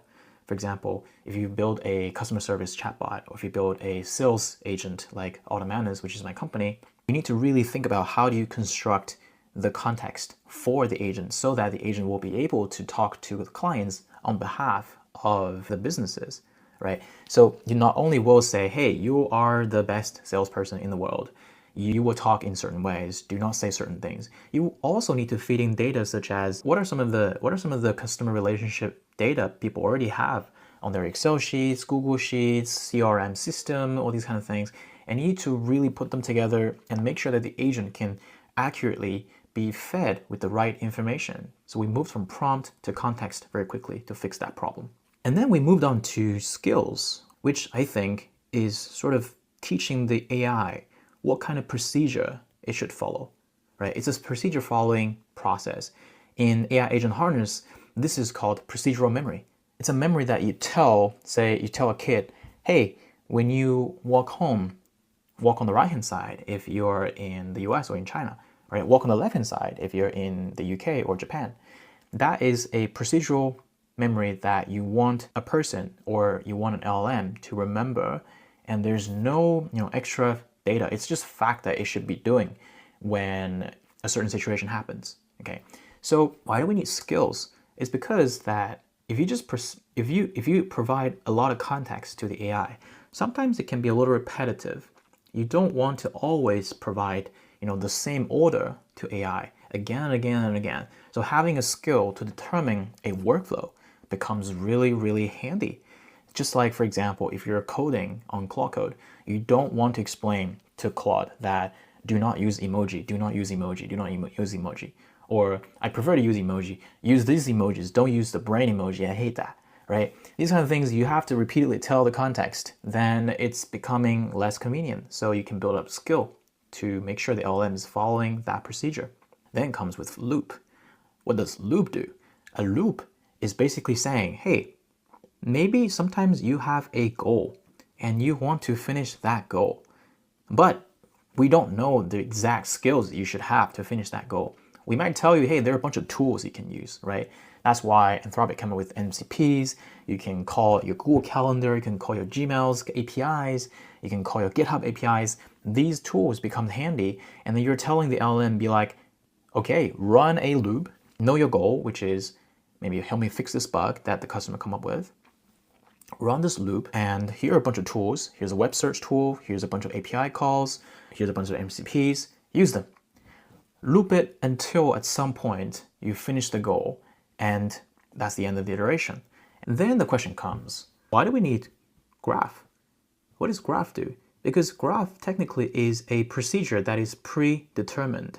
Many people are criticizing graph engineering is not new because maybe in 2023, I remember people were already using Airflow, people were using step functions, people were talking about how do we make sure that a deterministic workflow can be set up properly so that we don't just tell LLM to make all the decisions. Because sometimes we know exactly how a certain task needs to be done. There's a step there, there's an SOP there.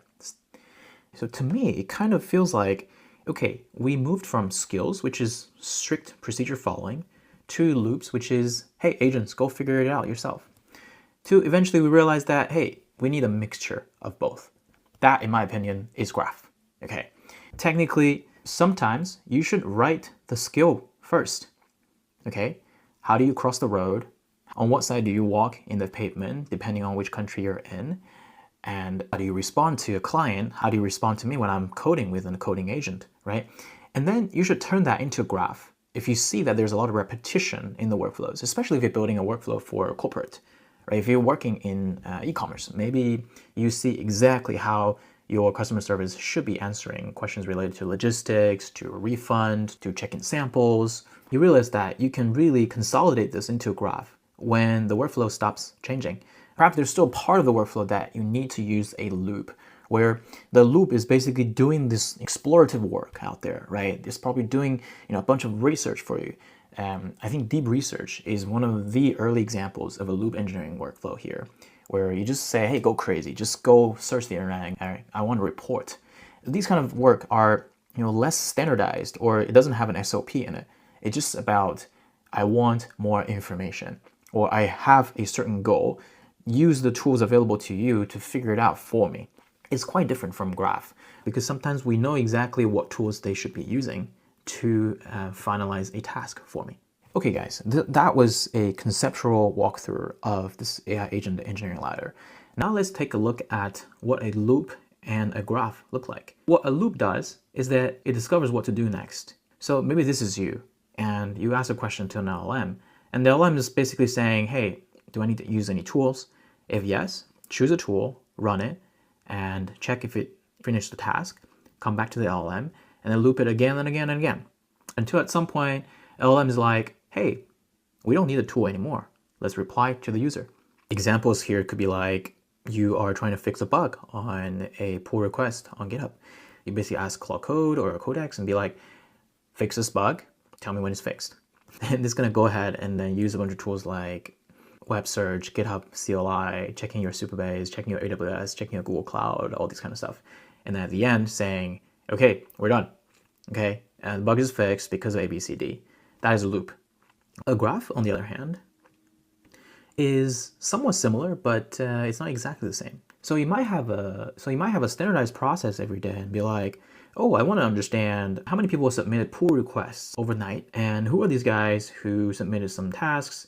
Can we take a look at them and tell me if things are fixed or not? And maybe at the same time, I want to understand, what are some of the latest news out there on AI agents, and maybe we want to do some web search as well. Maybe we want to run some, Git commands. At the same time, we know exactly how it works. Okay, and then you probably want this to be done in parallel. So you ask a question, and then it's going to check out the GitHub to check out the pull request. It's going to search the website for you to do some explorative analysis. And it's probably also going to check your calendar, plus the memories stored locally or on the cloud. And then it's going to synthesize these information and tell us, hey, is there anything else to do? If not, end this and reply. If yes, please explain. What kind of things do you still need to do? Okay, you see the difference here? So sometimes you can have some loops here. Okay, maybe having an agent loop to search the web, or have an agent loop to fix the bugs on GitHub is part of this graph. Okay, so you can see graph is basically saying, okay, I know exactly what you should be checking. Maybe they're in parallel, maybe they're happening in sequences. Do it the way I want. And once you finish, synthesize it and tell me the answer. Are you guys still with me? Let's check a real example first. Come back here. Let's come to Waku Agent dashboard. The way you set it up, by the way, is come to this website, github.com/chenshon/waku-agent. You can either click on code and copy this, and then type into your terminal and say git clone and paste that in and hit enter, which is this way, and you can just copy this and paste in your terminal. Or recently we released a new package in Python called waku-agent. All you need to do is copy this, pip install the Waku agent into your terminal, set out your environmental keys, and then you can launch a dashboard. Copy this, paste this in. Because I'm already using port 777, so let's use 778 as an example. Paste that in. You can see this is it, okay? Since I already set it up, I'll come back to this localhost 7777. So what you're seeing right here is an entire AI agent harness starting from the gateway, which can be the chat of here, or you can use some other channels such as Discord, Telegram, WhatsApp, stuff like that. And then it's going to check out the retrieval gate to see if we need any procedural memory, which is skills, as we mentioned, or semantic memory or episodic memory, which are durable facts or the dated events that happened in your local memories. Okay, and then it's going to run through an agent loop using LLM agents and calling the tools, and eventually give you the reply, during which the LLM ops is going to trace the data, test it, and then release it, the new version of the prompt, and feed back to the harness. But this is the entire harness, okay? And loop engineering is happening here in this little loop. A graph workflow is basically, after this gateway, you can predefine some of the process in between here. So we have a new tab called graph. We currently have two graphs here. One is called triage, another one is called gather. For triage graph, what it does is that it's saying, okay, start point, and then it's going to classify if it requires some agent calls. And then at the same time, it might just check out my calendar and see what's going on, okay? And I can just be like, what's up today? All right, you can see it triggered this triage first, right? It checked the Google Calendar for me. And also at the same time, it was checking, if we need to have some, need to do some serious agent calls here. And it eventually decided that, okay, it's going to use some tools. So they use the list events, read the Apple Calendar for me. So you just saw a very simple graph kind of call already, okay? So what it did was that it checked, as I mentioned, if it needs some serious agent calls.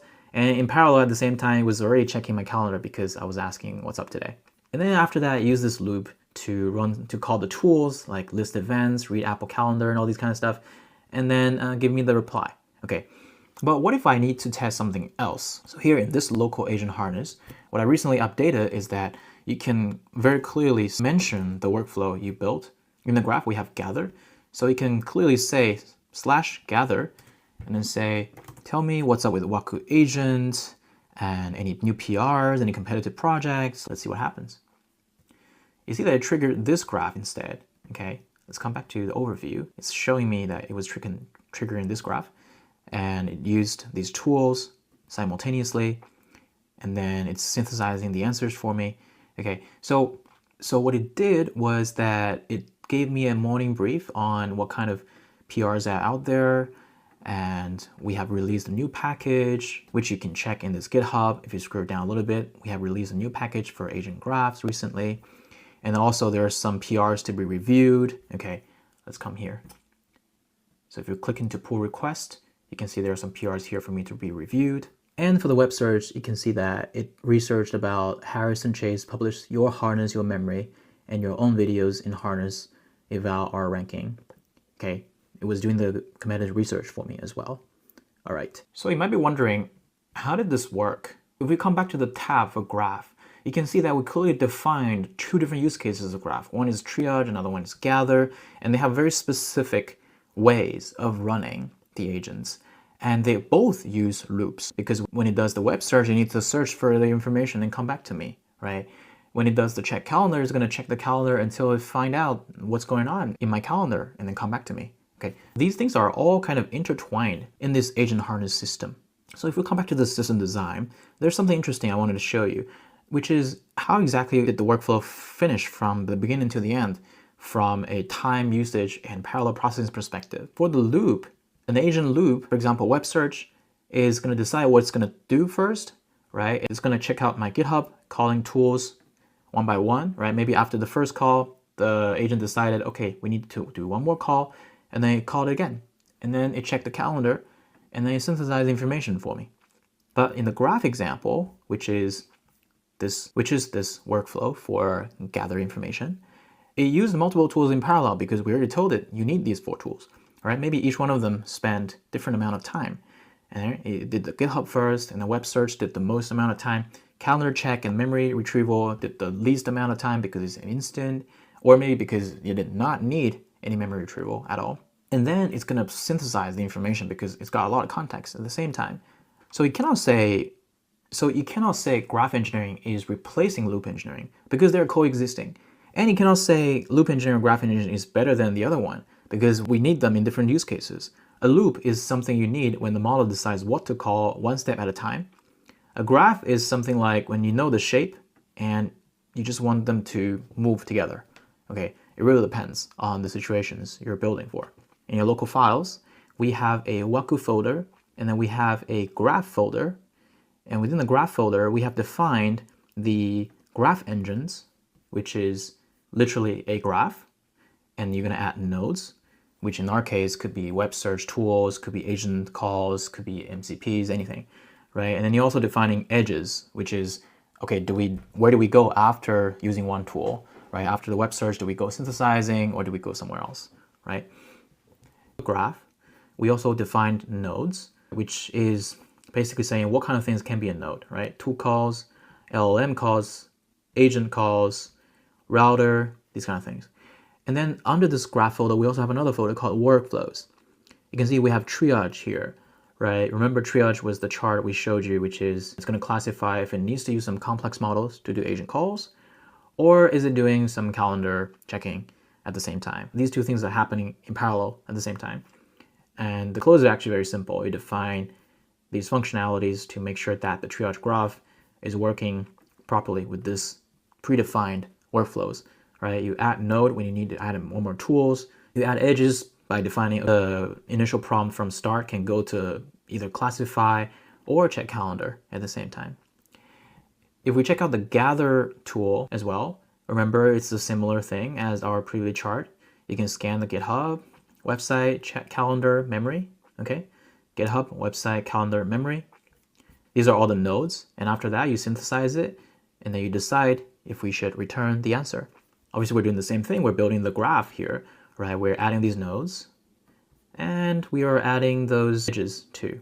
I hope this is easy to understand. And you can feel free to add more .py files here to make this graph workflows even larger. And in that case, I would love to work with you, and then you can feel free to contribute to this repo and be one of our contributors and submit your own workflows.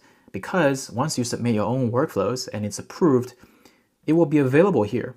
If I type in /graphs, it's going to tell me that it has gather, it has triage, and triage is the router. It's basically going to read the local files of these workflows from graphs, and people can use it. This will be very cool, and it will probably become a community if you guys are interested. And feel free to be our contributors. And also, if you're interested in talking more in depth of these concepts with us, if you feel you want to discuss with me about your workflows and any questions you have about system design, about these agent harness, all these kind of stuff, you can feel free to come to my personal website, seanchen.io, and then click on join over here to join our community. I'm just getting started to do this because I don't have enough time to answer all of your questions. I feel like the most efficient way is that I can host some live sessions with you twice a month so that I'll be able to answer most of your questions, and we can prepare some build sessions real time, showing you my real setup and all this kind of stuff. If you join this community, you will be assigned to a private Discord, and I will share more details there, including the original files of all of these system design charts that I built in the past in real code, so that you can sort of open it in your own Excalidraw website to learn about it. So last but not least, I think this is an important question we should ask ourselves, which is, isn't this just a deterministic workflow from 2023? What is new now is that some of the nodes that we're using right now are non-deterministic. It could be a LLM call. And at the same time, sometimes the model can pick the edge, right? The routing is the way that you're letting the LLM as a judge. Do I pick a simple model to answer the questions, or do I use a more complex model to answer this question? And also you need some guards, which a previous directional graph scheduler never did. These are buzzwords, as I mentioned, but buzzwords are viral for a reason. Sometimes it's because of famous people, sometimes because it's actually useful. So I hope this kind of videos is helpful for you. And again, if you have any questions, feel free to ask me. And I would love to answer your questions live in our community. Just come to my personal website, seanchen.io, and then there are a bunch of sources here. Looking forward to, and if you love this project, please give us a star on GitHub repo, and I would love to work with you. Thank you so much for your attention. Appreciate it.